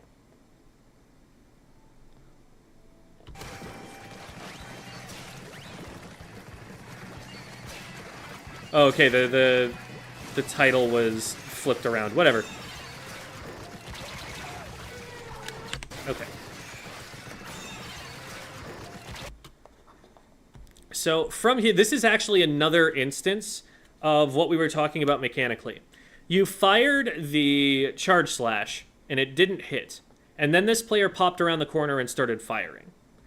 Because you stay in the same place and try to return fire instead of taking cover and finding a different angle, this player has time to get their aim on while, you've missed your shot, and now they know that it's going to be a second before you can get another shot out, and they have time to splat you before you can do anything about it. If after you miss that shot and realize that they're there, you use the pole for cover, now you're in an even situation, and you can engage when you know you have an advantage to engage with, instead of taking the fight on their terms, a fight they started because they thought they had an advantage, and continuing to take the fight that way. So that's hit confirming again. Hit confirming is really a fighting game term. It's something that you're not going to see applied to shooters that often. More often they'll call it something like trigger discipline. But it's the same general idea. Only go for it when you know it's going to work. Another thing to think about here, we're playing the tower in this position, but we don't really, as a team, have that many advantages right now. It's a 4v4 situation. I guess we've got one more special than they have, but you look at the map and it's pretty much dead even. They've got, purple ink halfway up into mid, and we've got orange ink halfway up into mid. So this usually isn't a time that you'll see a competitive team actually push the tower yet. You'll see them try to win a fight first and then go for the push afterward, because riding the tower puts you at a disadvantage. So if you start riding the tower and then they engage on a fight, that puts the team at like a 3.5 v4 instead of a 4v4, because they know exactly where you are. You're on that little square, and if you want to get away from that square, you have to fall through the air a little bit first, which is slow. So it's harder for you to get away from the tower. It's harder for you to escape if they, say, throw a booyah bomb at it or something. It's easier for them to take you out of play than it is if you're off the tower. And unless we think we have a really good chance of getting through this checkpoint without getting sandwiched by multiple players who are attacking the tower, it's probably not worth it to go for. So we do end up backing up, which is good. And we're able to get in and get a couple of players. And so now is a pretty good idea to get on the tower. Nice, and we're able to follow that up. And Devvy's got the inkjet, so this is a good time for you to be on. Definitely, be throwing stuff out there and be harassing when you can. From here... Oh, okay, I see what happened. So I jumped to the tower, and then you assumed, I think, that I was going to stay on. And so you jumped off instead. But now nobody's riding the tower. And then you get back on, and now Devvy's on, and they're shooting at Devvy. So, a little bit of a Canadian standoff there, like, after you. No, I insist, after you. And then we just kind of stand still on top of each other for a little too long. But when the kind of priority here is that, like, the more supportive, the less frontliney of a weapon it is, the more likely it's going to want to ride the tower. So, me and you, that's a tricky question, like, who's going to stay on the tower here? But when Devvy gets up on the tower, it's like, oh, okay, Devvy's got tower. I can move up.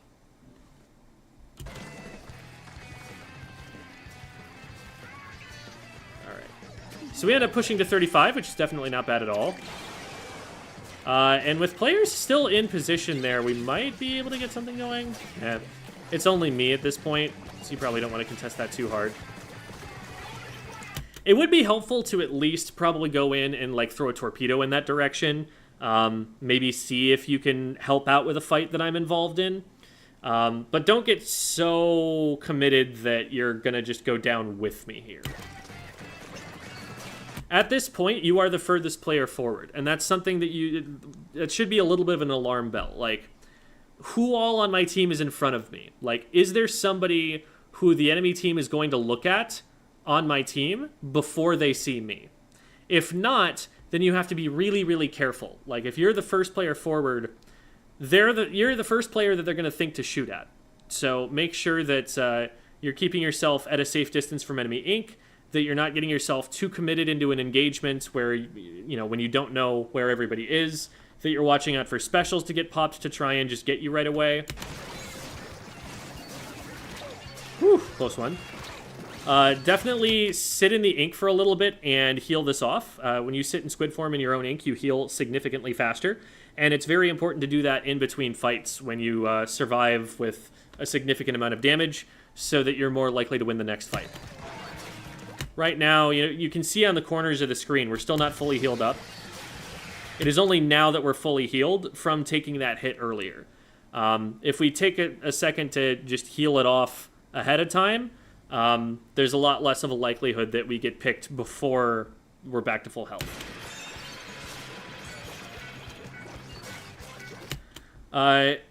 It looks like this is just a mechanical mistake that we fall off the tower. But once we fall off, we want to be really careful, because getting back up in this way requires us to turn our backs to the enemy team and just completely lose our peripheral vision and any information we had about where they were coming.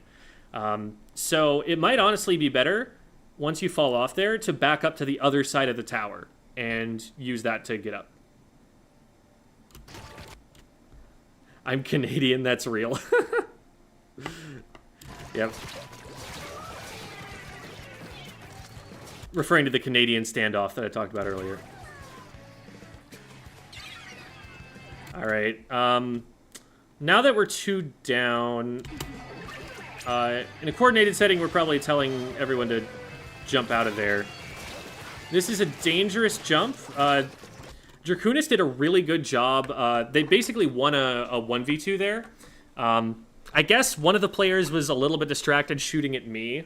So maybe they saw something I didn't in that fight, but I jumped out of this because I didn't feel safe in it. And The only way that our jump into them is safe is if they do win that 1v2. So those aren't great odds, and even then, there was someone who was looking at your jump as you landed that probably should have been able to do at least a good amount more damage to you than they did. So we're lucky to be alive at the moment from that jump. Actually, okay, we're not alive. They managed to get us. The jump put us in a bunch of enemy ink in the middle of a fight that was going on. Like, whenever you see enemy players or our players going down, that means there's a fight going on, and that means that that's probably a place to avoid with the jump when you can.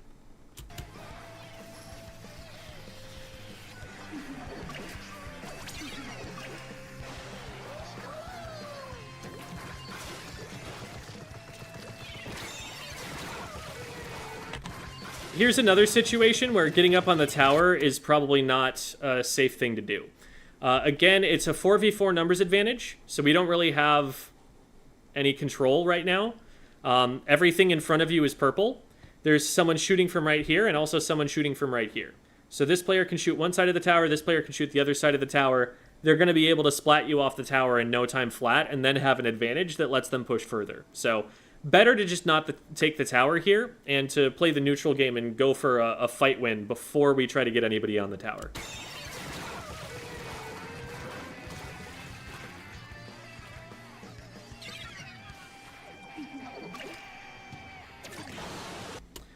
From here, there's probably a good place to jump to. Like, looking at where Devvy's positioned, I bet you could jump to her inkjet point and that you'd be really safe going there. And better to do that than to have to wait this long to get involved. For all we know, you might have actually been able to help Dracunis, at least by throwing a torpedo over or something before they go down. There are a lot of ways that we could help with the fighting that's going on if we get in there a little bit faster. Good job checking the tower with the torpedo. That's really smart, making you have an angle where you can't really see if someone's there, and so the torpedo will let you know.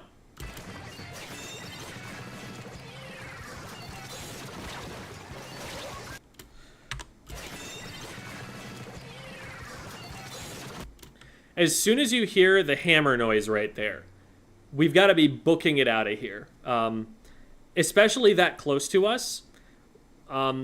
You're a wiper, so you probably know this play, but what they're going to do is they're going to throw a torpedo right before they pop special, because special is going to give them their ink tank back anyway. So they might as well throw it. And throwing the torpedo will also distract you while they're trying to approach you. This is a really common tactic that the clear dapple dualies used in Splatoon 2. They throw a torpedo and then dodge roll at you. So with the hammer being that close, and with them, making this torpedo play here, we want to be getting out of the way as fast as we can. Because we can't fire this extra slash right here. That's not going to help us against the hammer, and we're probably going to end up going down to that. They probably could have pursued it a little bit more aggressively, but they still end up getting it.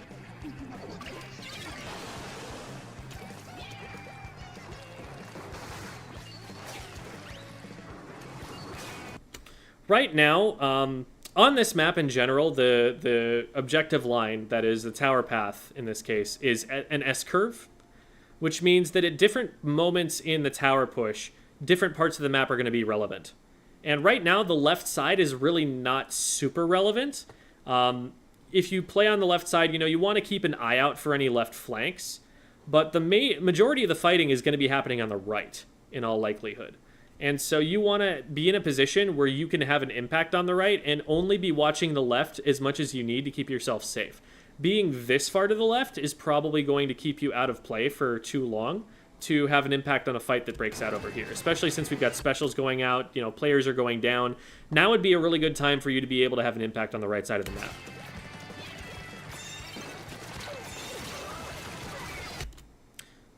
Solace is typing. Or was typing. Okay. Never mind, okay.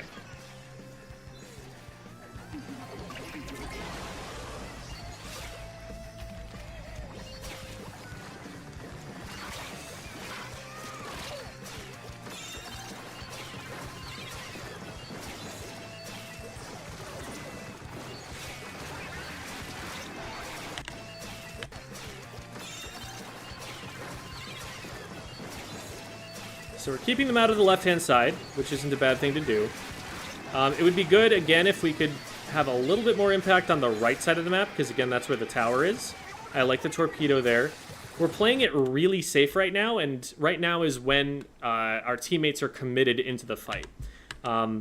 It's good to play safe for a certain amount of time, but we also want to make sure that when our teammates go in, that's when we're going in too. And so players have started going down on the right. And like playing from over here, we've been over here for a while, and the tower's not over here anymore. There's probably not going to be anybody flanking from over here.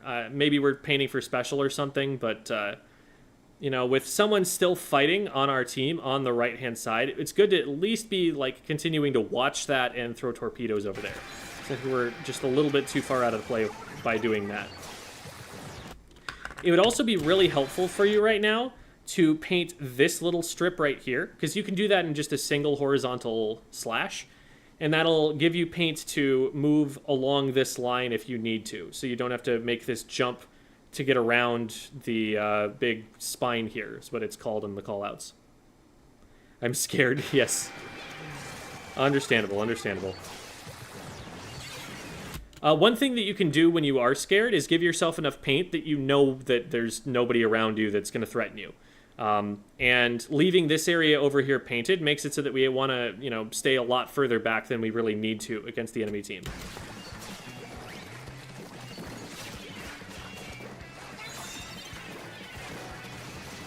All right.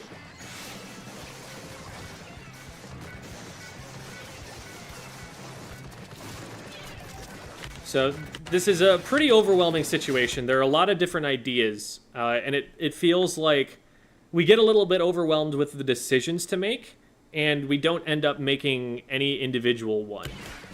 So, for example, here, what we could do is we could drop down and use the hammer around in the circle here to flush this player out so that Draconis can get them on the other side. That's one idea.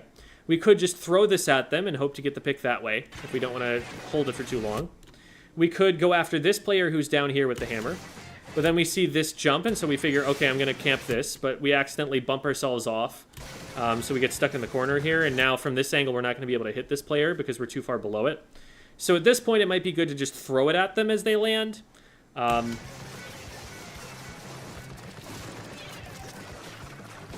now we're in survival mode. And you're doing a good job of staying alive for as long as you can. You've got someone 180 degrees away from you, so this is just a really tough position to fight from. But at least you occupy someone's time for long enough that we're able to get back behind you and keep people away. But in general, it helps to be decisive. To like, once you've decided this is the plan that I have for this hammer, you just kind of stick to it instead of being like, ooh, look, shiny, there's a squirrel. As soon as like anything new comes up, because the hammer is not a very fast-moving thing. You know, if you're playing just the main weapon, you might have time to actually turn your attention to that other thing and deal with it instead. With the hammer, with the amount of startup that it has before it's going to do any damage, you kind of need to be a little bit more predictive, a little bit more deliberate with your decision making. You can't go back and forth between one idea and another. Ooh, shiny hair. I should take out this hammer. No, bad. Bonk. Exactly. Did not see them. Okay, gotcha. But yeah, and, you know, being nervous is also going to cause a lot of this. Like, keeping a calm mental state is something that's always a challenge. And that's something that will make it so that the decisions that you make and the information you collect are better the more that you can, you know, relax. So just relax more. Relax! No, that doesn't work. What you just kind of want to do is, you know, take some deep breaths, get yourself physically relaxed, as in, you know, slow your breathing down and get your mind in a different state. Meditation techniques really help a lot. They have put in a they've put in a GIF of someone shaking someone else and yelling at them in a very anime way. But yeah, meditation techniques help, and like even something as short as like you got splatted and you're about to jump back in. That amount of time is an amount of time where if you're practiced on it, you can just go, clear your head, open your eyes, you're back in the game. And that's something that I've always found to be really helpful. I learned to do that playing Smash Bros, where I would lose a stock, take the 2 seconds I had on the respawn platform, open my eyes back, look at where my opponent was. Okay, here's how I'm going to approach them and get back into playing the game mode. Goal is to think about the game. Don't think about your emotions. Don't think about the result of the game. Don't think about, oh, I really need to win this. Think about how you win it. Think about where are the opponents? What is the advantage state? What do I need to be doing right now? What position do I need to take? Like, ask yourself questions that are very specific about the game instead of thinking about the results, winning, losing, any of that stuff, because that's what distracts you. That's what really activates your emotions and gets your affective filter built up, so where your brain is literally being cut off from some of its higher functions. And that's when you make scared decisions. That's when you make lizard brain decisions. That's when you make the decisions that are based on fight or flight. That's when the circulation stops going to your hands as well, and they start shaking because your body thinks that in order to protect itself, it needs to pump all of the blood to the away from the extremities to your core, because that's what you need in a survival situation. But this isn't a survival situation, and it's confused, and it's doing the exact opposite of what will actually help you. So that's kind of how you start to combat that process.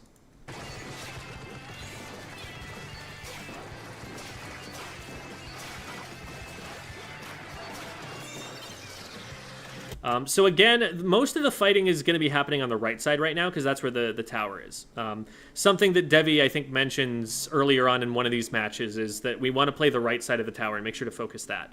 And that's because, from here, there's nothing you can do whatsoever that will let you attack the tower. You can't throw a torpedo that far. You can't throw a hammer over there because there's a wall on the way. Your main weapon doesn't reach. There's just no way that you help with the tower from the left side over here.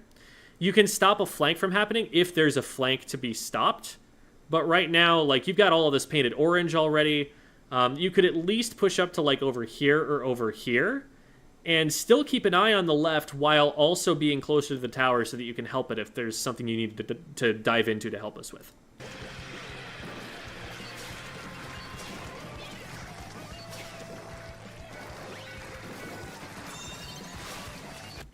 So there was a jump on the left. So there's the arrow that we can see right there. And as we're swimming up, we see it starting to come in. So that's something, those arrows are big alarm bells in my head, like there's about to be an enemy player there. Nice to camp it if you can, if you have like a bomb for it. If you don't have a bomb for it, then you can at least try and put some damage on them as they're landing. Also remember, at this point in time, we're very close to the end of the game, and we have the lead. Which means that we don't actually have to push the tower. It doesn't have to move anywhere. We win the game if nobody touches the tower for the rest of the game. All we have to do is keep them off it enough that they don't get to 34. So pushing the tower, putting ourselves at that advantage isn't necessarily an idea that we need to go for. It's a risk to take that, in this case, probably isn't very necessary. I think you said that before and I backed up. Cool. But there's that player that jumped in. That was the player that we were seeing, from the arrow. And not tracking with them makes it so that we end up vulnerable to them here. At least you tried. Yeah, no, like, it's good that you responded to a call-out. Legitimately, responding to call-outs is not an easy thing to do. I know it seems, from the viewer's perspective, as easy as just, like, listening to what the person said and doing it, but in a game as complex and fast as Splatoon, there are other things to be looking at and thinking about. It's really hard to be focusing on your movement, focusing on spotting enemy positions, keeping yourself safe, and also listening to that voice in your ear that's telling you, hey, by the way, this is what we should do instead of what you're currently doing, and to actually execute on that. So that's something that people do struggle with at first, especially in a situation where they might be dealing with nerves or something. So, like, by the time you got there, you know, you were probably already stuck, and at least trying to get out of there was the right idea at the time. The big thing I would say is just we didn't need to get on the tower in the first place, and like we've talked about before, there are some times where we're getting on the tower where it's just making us vulnerable and not actually letting us push.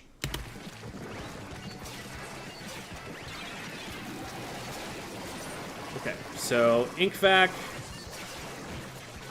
gets on tower, and now we can just get on tower ourselves and steal it away. I like that in the end there, you're making sure to, like, not step on a teammate's toes. You're, like, keeping some distance between you and everybody else. Like, once you see that I'm there, you move a little bit further away.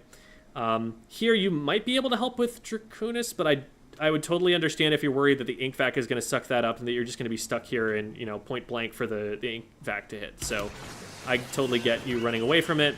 And they end up not putting someone on tower, and it's smart that you go for the tower here to try and just get up on top of it and end the game. So that works out. Alrighty. So, thank you to Solace for putting up your perspective of those games for us to look at.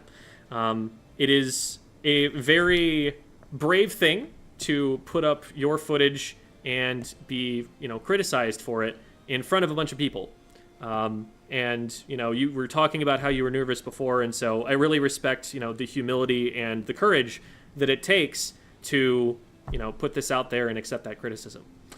So thank you for giving us a show, for giving us something to watch. And if you have any questions, feel free to put those in the DMs. You can watch the silly Overwatch clip if you... Okay, I might watch the silly Overwatch clip later, but for now, we've had Draconis waiting for a good bit now.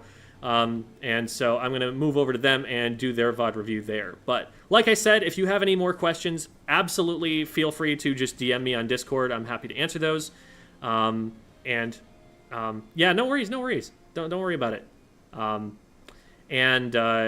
I hope you found that to be helpful, and have a good one. All right, and you've got your replay code there, so I can go and get that set up. I'm really quickly going to project the correct screen here for Draconis' sake, because right now it's showing a different window. All right, can you hear me? Yes, I can. All right. So I said I'd give you a little bit of context before the VOD review. So this match, I grind open. That's why I'm not at S+10 right now. I'm only at S+6. But no, that's not right. Wrong number. I'm close to 3. That's right. So I only play open. These are random people that I'm with. And we had just played a match with this team, beat them, but it was back and forth. It was a knockout. And then when we went into the next match, it's the exact same team again. So this is the rematch, and it lasts a lot longer than the last one. So I thought this one would be the best one to show of the two. Okay. And are you just playing solo? Is this Solo. Okay. Yeah. I have no friends. No friends who play Splatoon. Anyway. Yeah, basically that. I do have friends, just not play Splatoon.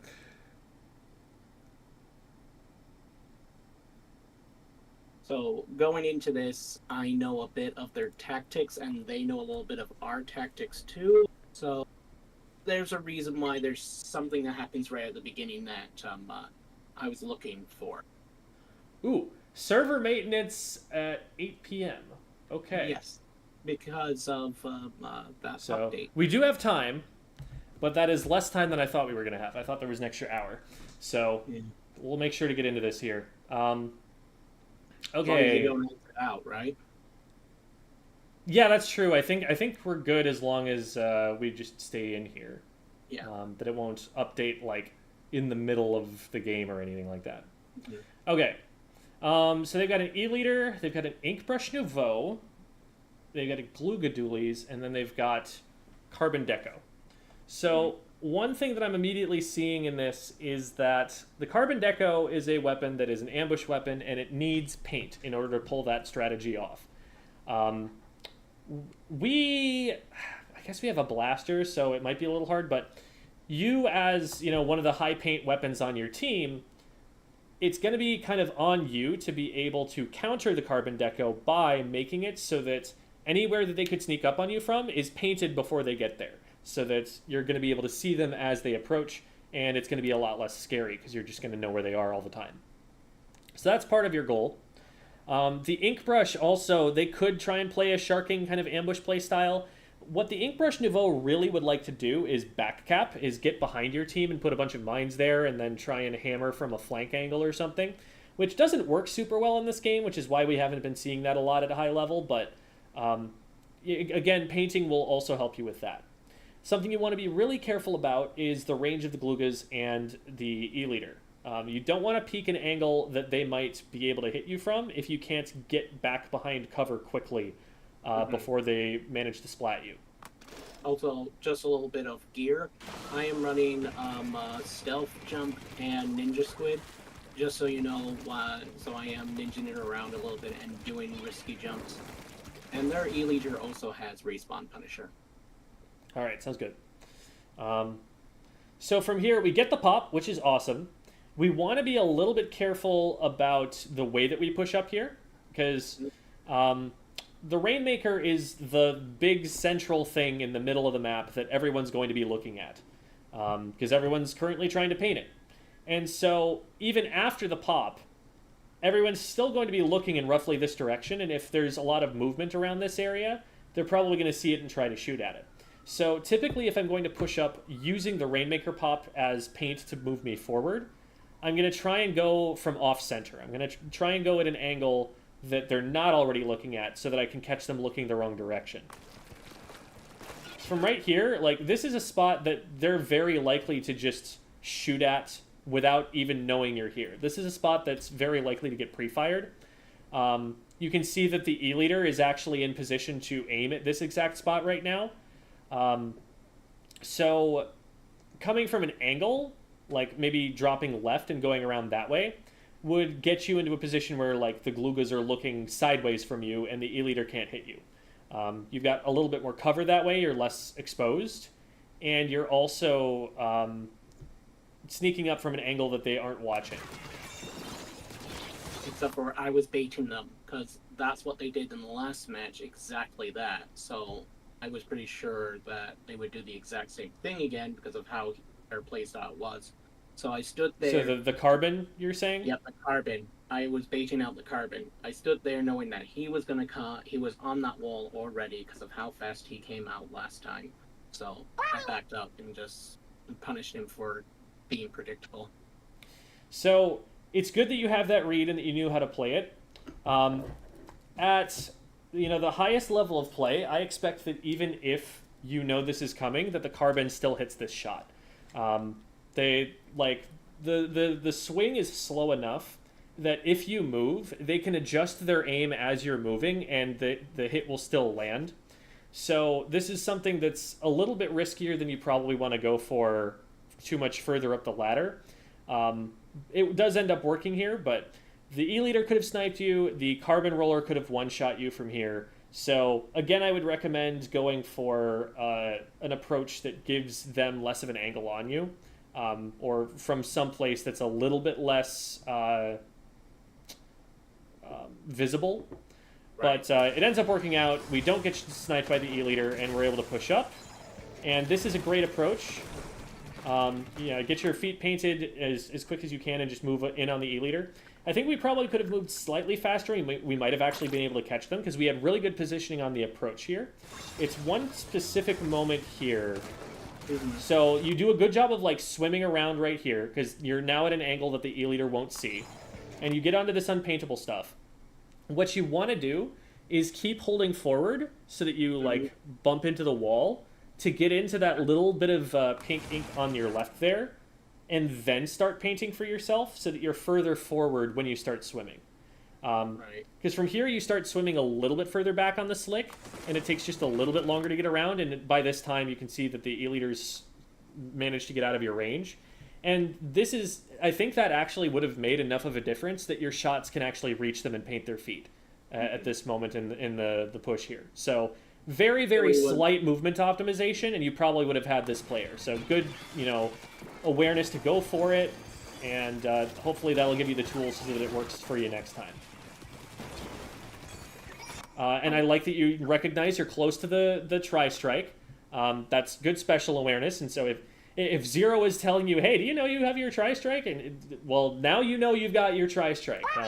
This is something I talk about in a video that I put out earlier where strong players will recognize when they're close to getting their special so that they'll position themselves to be able to use that special effectively as soon as they get it. Like, right as soon as the hair is glowing, right stick is getting pushed in already here, and we've already got the strikes.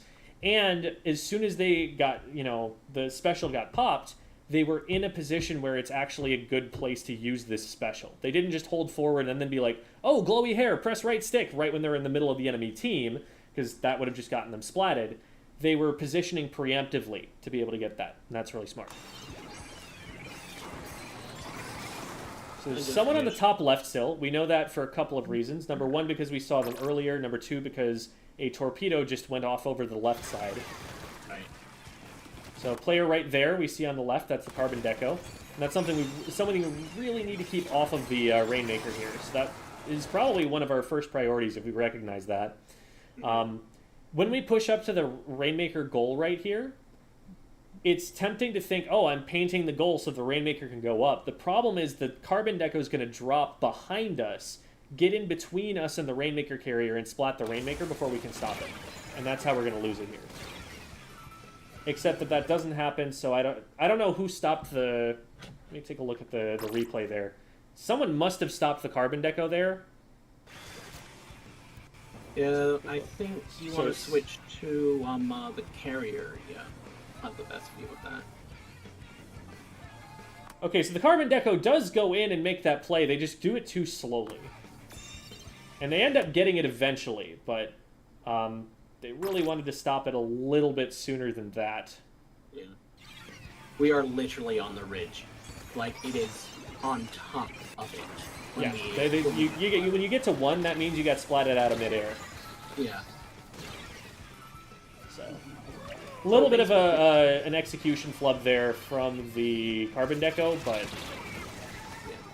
I had, we had just had, we had the soda, so it's like trying to keep the push alive a little bit, because then it at that point, I'm just going to get respawned normally, like if I didn't have the soda at the time, so...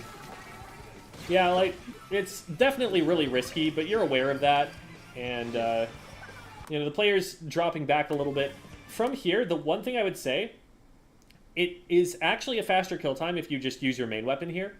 Okay. And I think you actually could potentially have won the fight if you'd used your main weapon and had the accuracy on. It's harder. It's a lot harder than dropping the bomb at your feet.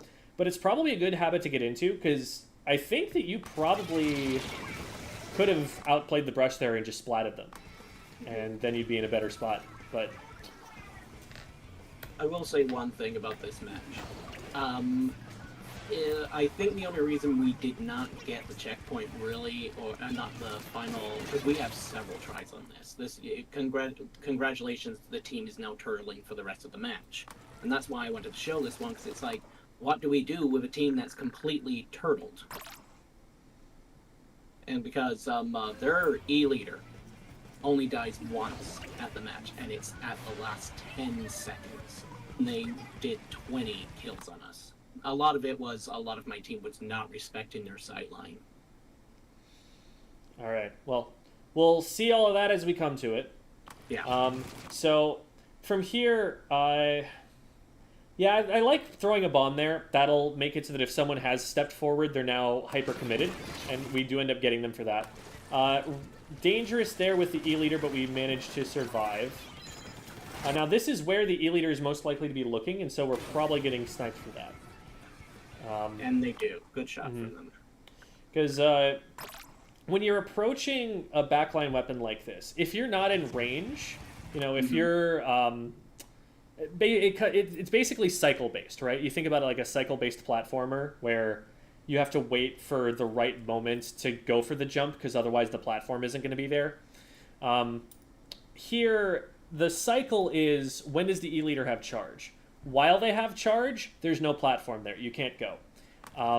And if, when they don't have charge, you can't get to them and splat them before they get charge again, it's not safe to push them. Unless you can get behind cover or something. So we get into this position here where we're swimming forward. There's the explosion there. You can see from what they're aiming at that this is exactly the push that they're expecting. And you think, like, what else could threaten this E-Leader, right? What other angle could I come from? And you realize there isn't one. There is no place that the E-Leader can be approached from that they aren't looking at right now. So from here, we have to realize that, okay, if I show myself at all, they're going to spot that, and I have to expect that the E-Leader is going to hit that shot. Because this is the only thing that they're looking for, and I'm about to do it right now, and they have full charge. If I can make them miss a shot, then maybe I can get into position maybe behind the left block that's a little bit off screen right now, and I can use that for cover to keep them back and keep them, from splatting my teammates as they come in, and then maybe we have people shooting at them from two different directions. But from here, with the charge, we kind of just can't push this unless we're, willing to bet that they missed the shot, and they didn't. I know what it is. I like pressuring my E-Leaders. It's important to pressure them. It's important to, keep them in a position where they can't have an impact on the match. Just, we want to make sure that we're doing that from a position where we don't fall into their trap and get sniped ourselves. So, like, throwing bombs from over ledges is really good because they have straight line of sight weapon, and a bomb is not straight line of sight. It can hit up over ledges from safe positions. And that'll make it so that the E-Leader has to kind of, like, waste their shot to get out of there before the bomb blows up. That sort of thing is really good to harass them. If you can get on top of them, like you almost did that one time we were talking about, that's really good to go for. But you also have to know when to kind of cut your losses and be like, all right, they have the advantage here. I need to respect this. And always remember that, like, one of the best counters, and really what top-level players will tend to do against Chargers, is just play somewhere that the Charger can't see and attack its teammates. Because if its teammates don't have the Charger watching over it, they're basically in a 3v4, even though the Charger is out there on the map, because it can't risk moving forward far enough to get an angle to actually help. So that's another option for playing against the E-Leader, for countering it, that it's important to consider as a frontline weapon, because sometimes it's the better option than trying to run into their sightline. Nice pick. So far so good, right? We've been keeping them bottled up on their side of the map. If the game just stays in this state for the rest of the game, you win, right? Because they don't ever get mid-control or anything. We've got to be a little bit careful here because we're a couple players down, and something that has just happened is that someone went down behind us on our team. So we probably want to check that out and make sure that that's safe. Especially if we're going to, like, show ourselves, if we're going to, like, throw a bomb out in front or something. That makes a sound effect, and that's something visible. That's something that if there's a player behind us, they might come at our backs for us doing that. Now, they end up getting traded back by our team, but if you're going to paint that, you probably want to swim a little bit further back and paint it so that you can look forward and paint it at the same time instead of having to turn around, just so that you're keeping information. All right. So they get a little bit ahead of our aim there, but we are still able to pull it off and get the pick there, which is great. And we take it from an angle that the Charger can't hit, which is excellent. We did just see a flash of the carbon roller. Yeah, I noticed just for a couple frames. So for those who didn't see it, we actually see a splash there on the right, which is not Honestly, super obvious. I think I did see it when I was playing, but then I thought there is no line of ink that's to there. So I wasn't thinking the tune. Probably there was, but we just had a fight there. But when I saw that, I was like, that can't be their player because there's no ink trail to it. And yeah. Gotcha. The thing that stands out to me is just that it's a roller, and knowing from the beginning of the game that we don't have a roller on their team and they do, I'm just immediately scared of that. So I'm surprised when you get this pick rate here that they don't just like immediately turn around and go after you, because a player went down, right? And that was right next to them, and they could see the ouch. They were in range. There were a lot of factors that contributed to them being able to just go and splat you, and it doesn't look like they took advantage of them. Teammates end up going for it. So now it's just the E-Leader. And this is great, because while, you're damaged by the mine and you're marked, you're able to get yourself underneath this ledge, lodged into this corner, where it's really hard for them to hit. I probably wouldn't use the strikes right now for a couple of reasons. Number one, they're 3 down. So this is only going to impact one player. Number two, from the position that you're in, where you have to kind of lodge yourself underneath the ledge or behind cover here, you're not going to have a great angle to throw this from. And number three, you're not going to be able to move very fast. So with you being marked, you only being able to walk around, and the E-Leader readying charge, if you're up ahead of your teammates here, they might be able to go after you. Which I basically do waste this because 2 go into the wall there, and I accidentally throw 1 right off the cliff. So, a big part of the usage of a special isn't like how well it's executed, it's where it gets used from. That's one of the key factors. Okay, so we've got a player on the left, and we've got the E-Leader in front of us. Player on the left is shooting us from back there, and we decide to turn around. I think probably turn around just to throw off their aim so that we can survive, I guess. Which makes sense. Unfortunately, our Rainmaker was a bit too eager to move up that ramp. Yeah, and this is fine. We don't really have to, push. We're at a push to 1. We're wasting a lot of their time by forcing them to use resources just to get out of their base. So this is all well and good. That was an insanely smart time to pop the Trizuka. Props to the Carbon Deco for using that smoke screen. I don't know how they knew you were there, because they couldn't see you either, but... Well, there was a jump coming in to me. Okay, so they were firing at the jump. That makes sense. Yeah. But still, I was like, I could not complain about that one. It's like, that is that's a shot.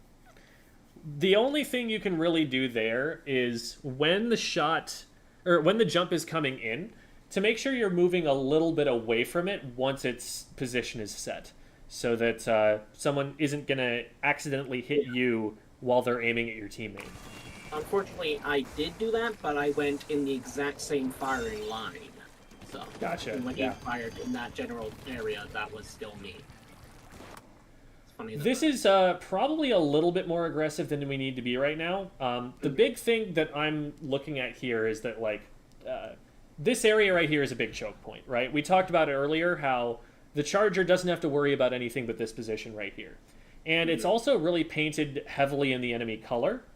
So we don't really have the ability to get in here stealthily. They're going to see if we start to move up this way. So it's possible that we get, ambushed from there or something like that. I do not know I don't know how my bomb did not kill somebody with that wall. If you watch, I throw the bomb directly on the wall where there's a paintbrush in the front and there's another player behind it.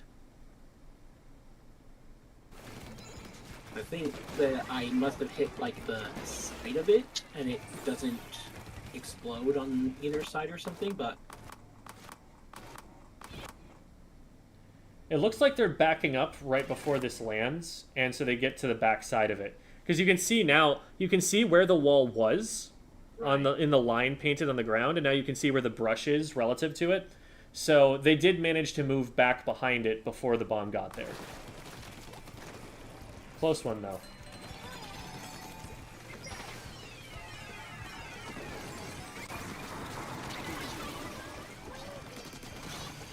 Nice. I Just was the E-leader at expecting this point. So from here, if you're going to try and play aggressively, I would be pushing up now.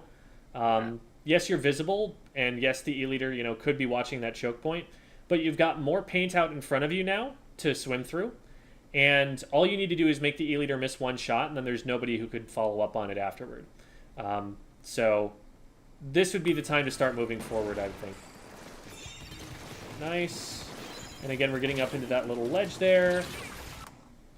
Good effort there to try and get a little bit further forward.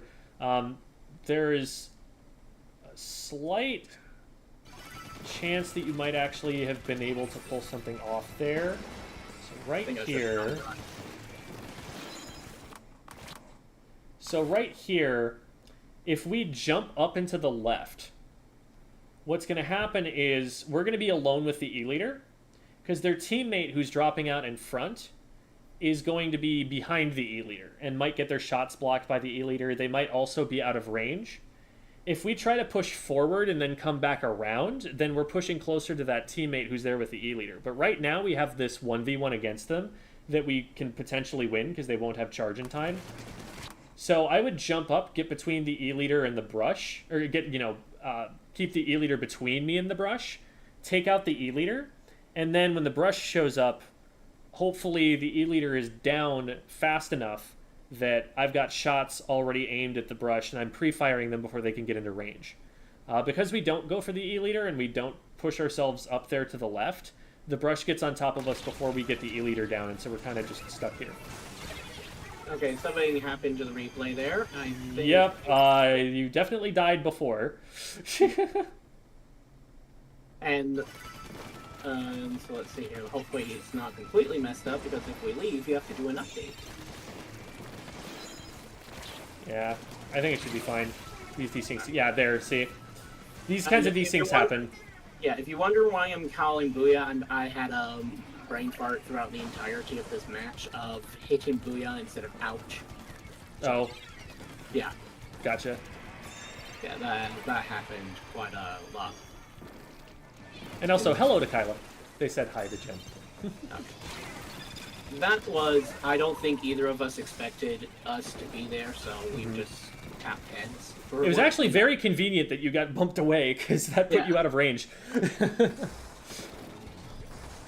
Yeah, thank goodness they weren't an octo brush or a roller.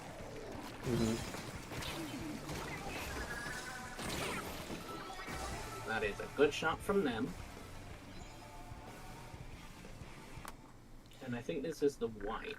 I think the one big mechanical thing that I would say for you to look at and maybe work on in the training room and stuff is learning to snap quicker to opponents that you spot, like, to either side of you. So, like, there's this player on the left, and you can work in the training room to get to where you can snap to this player quickly enough that you get your aim on them without trailing behind like that. And so that's, you know, something to keep working on your own time, so that you can actually splat that player instead of just having to, like, disengage and let them run forward. It's not like they should have been in that position or anything. Like, you had good positioning and everything like that. You did everything right on a macro scale. It's just the micro side of things that let you down a little bit and made it so your teammate had to follow up and get that player instead of you. Yeah, I'm still doing the drills you showed me in that one, in that review. Awesome. Still working on it. And that is a wipe on my team. That's why I'm calling this way. I want my team to jump to me, not just roll out. Unfortunately, only one jumps out, so... we're not Yeah, at this point, I understand only one of them wanting to jump out, because you've put yourself in a position where the enemy team is about to run into you, and if they jump here, it might be unsafe. Like, jumping around the left side over here would be something that would have, you know, plopped them right down in front of the brush, and so they're counting on you winning the coin flip 1v1 against the brush if they're going to survive that. So if you want them to jump, you have to put yourself in a position they're going to want to jump to in the next 4 or 5 seconds. Right. Woo, okay. We are alive. Nice aim, nice aim. Okay. Getting that player was really important, and now we've got to back up and go after the carbon deco that's made it past us. Because we have their backs and they don't know we're here yet. I probably would not fire that many shots. I would have tried to just get in range right behind the carbon, because they're looking in the complete opposite direction. And if we get our aim on, we can get them down fast enough. If we don't get our aim on, then they know we're here and they can play defensively around us. Better to go and get the pick quickly before they know what hit them than to play it slow in this kind of a position.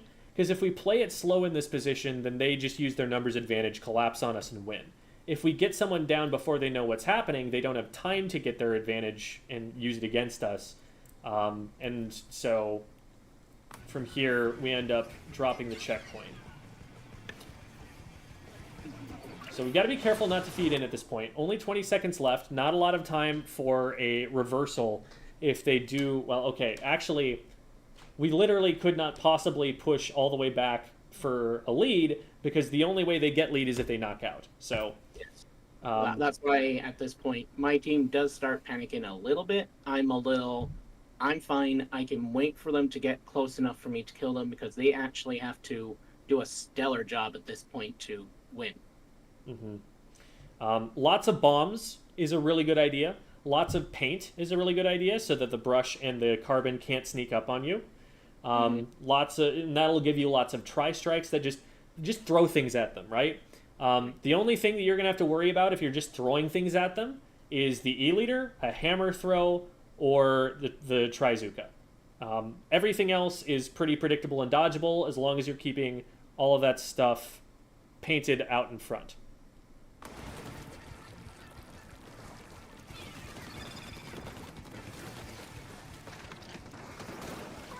Yeah, and whenever there's a Zuka out, always want to be moving sideways from the line of fire, away from teammates, so that we don't get multi-killed. Like that. Yep, like that. And we saw that coming up on our right-hand side. That was on screen. It looks like we didn't recognize it when we were looking. But once someone goes down in front like that, and there's paint for them to work with, so... Player goes down there, player goes down there. The next thing that you're looking for is for the enemy team to push in using the paint that they got from splatting those players. And so, like, right there, we see the brush running up from the ramp, because that's the only place they're going to run up from, right? Same deal we were talking about earlier. This is a choke point, and so that's the only place danger is ever going to come from. So they come up from over there, and we're a little bit slow to recognize the ripples here, so they get right on top of us here. We do manage to laser them, though, and we're at least going to be able to get this one other player, probably, as long as we aim carefully enough. One danger here is that the Rainmaker is going to be firing a shot if we take this engagement, and they're going to, have the charge ready, and as soon as that player goes down, we might go down to the Rainmaker shot, depending on how many shots we miss. Okay, no, they did not stop and fire the shot. They just kind of swam for it, and that should be game over. Awesome. All right. Yep. Good job playing that safely, making sure to hit the shots when you needed to. And we held on. Well, looks like it depends. Do you do an hour for these, or is it just 30 minutes? Because we could do one of the ones that we played together. I actually put that code, but we have that update to do first. I generally try to do just one game for these shows. I made an exception with the previous one because the game ended up being like a minute and 40 seconds long or something.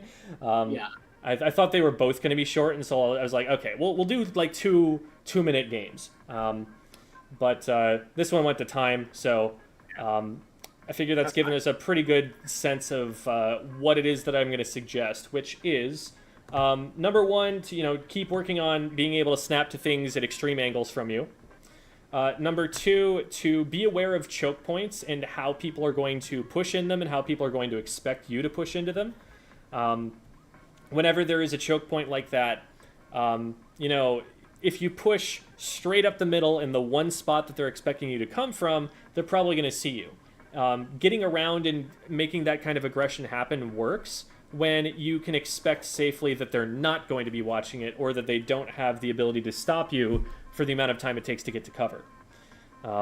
So it was things like moving across top mid at the beginning. It was things like going into that choke point on the left. It was things like not quite spotting the brush as fast as might have been safest when they were coming up through your choke point. Those sorts of things you can start thinking about, thinking like, okay, they're here with the objective here. What are their frontliners going to do in front of the objective? And how can I counter them as soon as they do that? So I think that would be useful for you to be thinking about.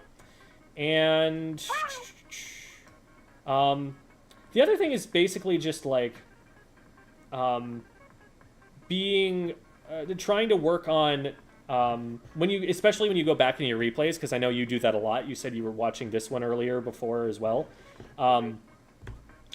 Look for situations where you missed something. Look for situations where you just like didn't visibly see the thing that would have been a warning that there was danger there. And try to, in your matches afterward, spot those kinds of things more and more often. One of the things that helps a lot is anticipating where the enemy is going to push from.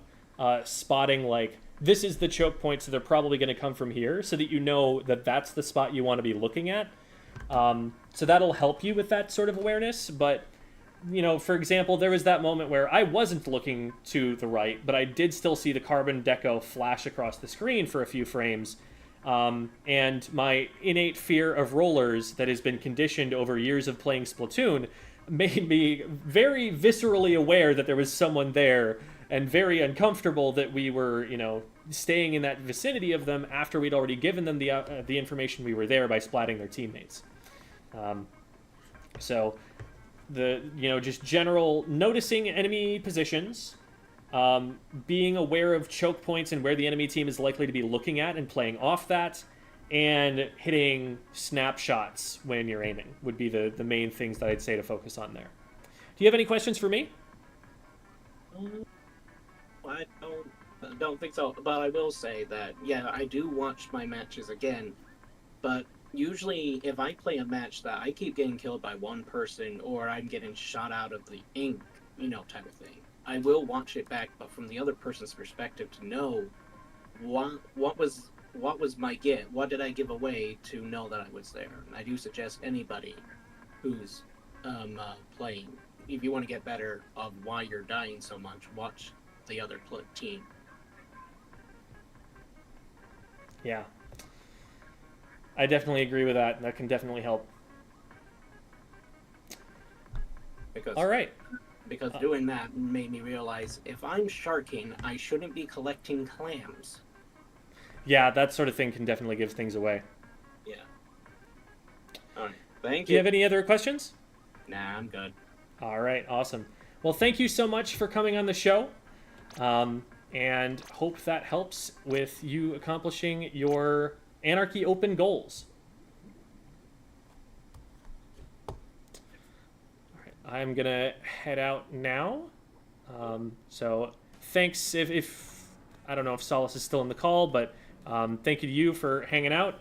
A big thanks to Devvy as well for being around on her birthday. And that will generally do it for the stream for today. I'm going to send us off on a raid to... Let's go and watch Jazz.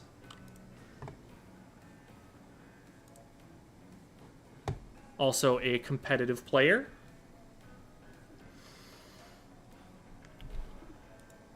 And here are my links.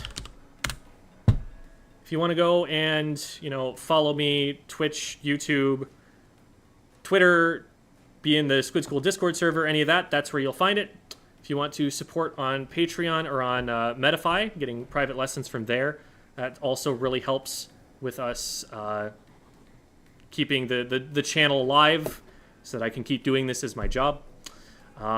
And let's go and say hi to Jazz. Thanks for watching, everybody!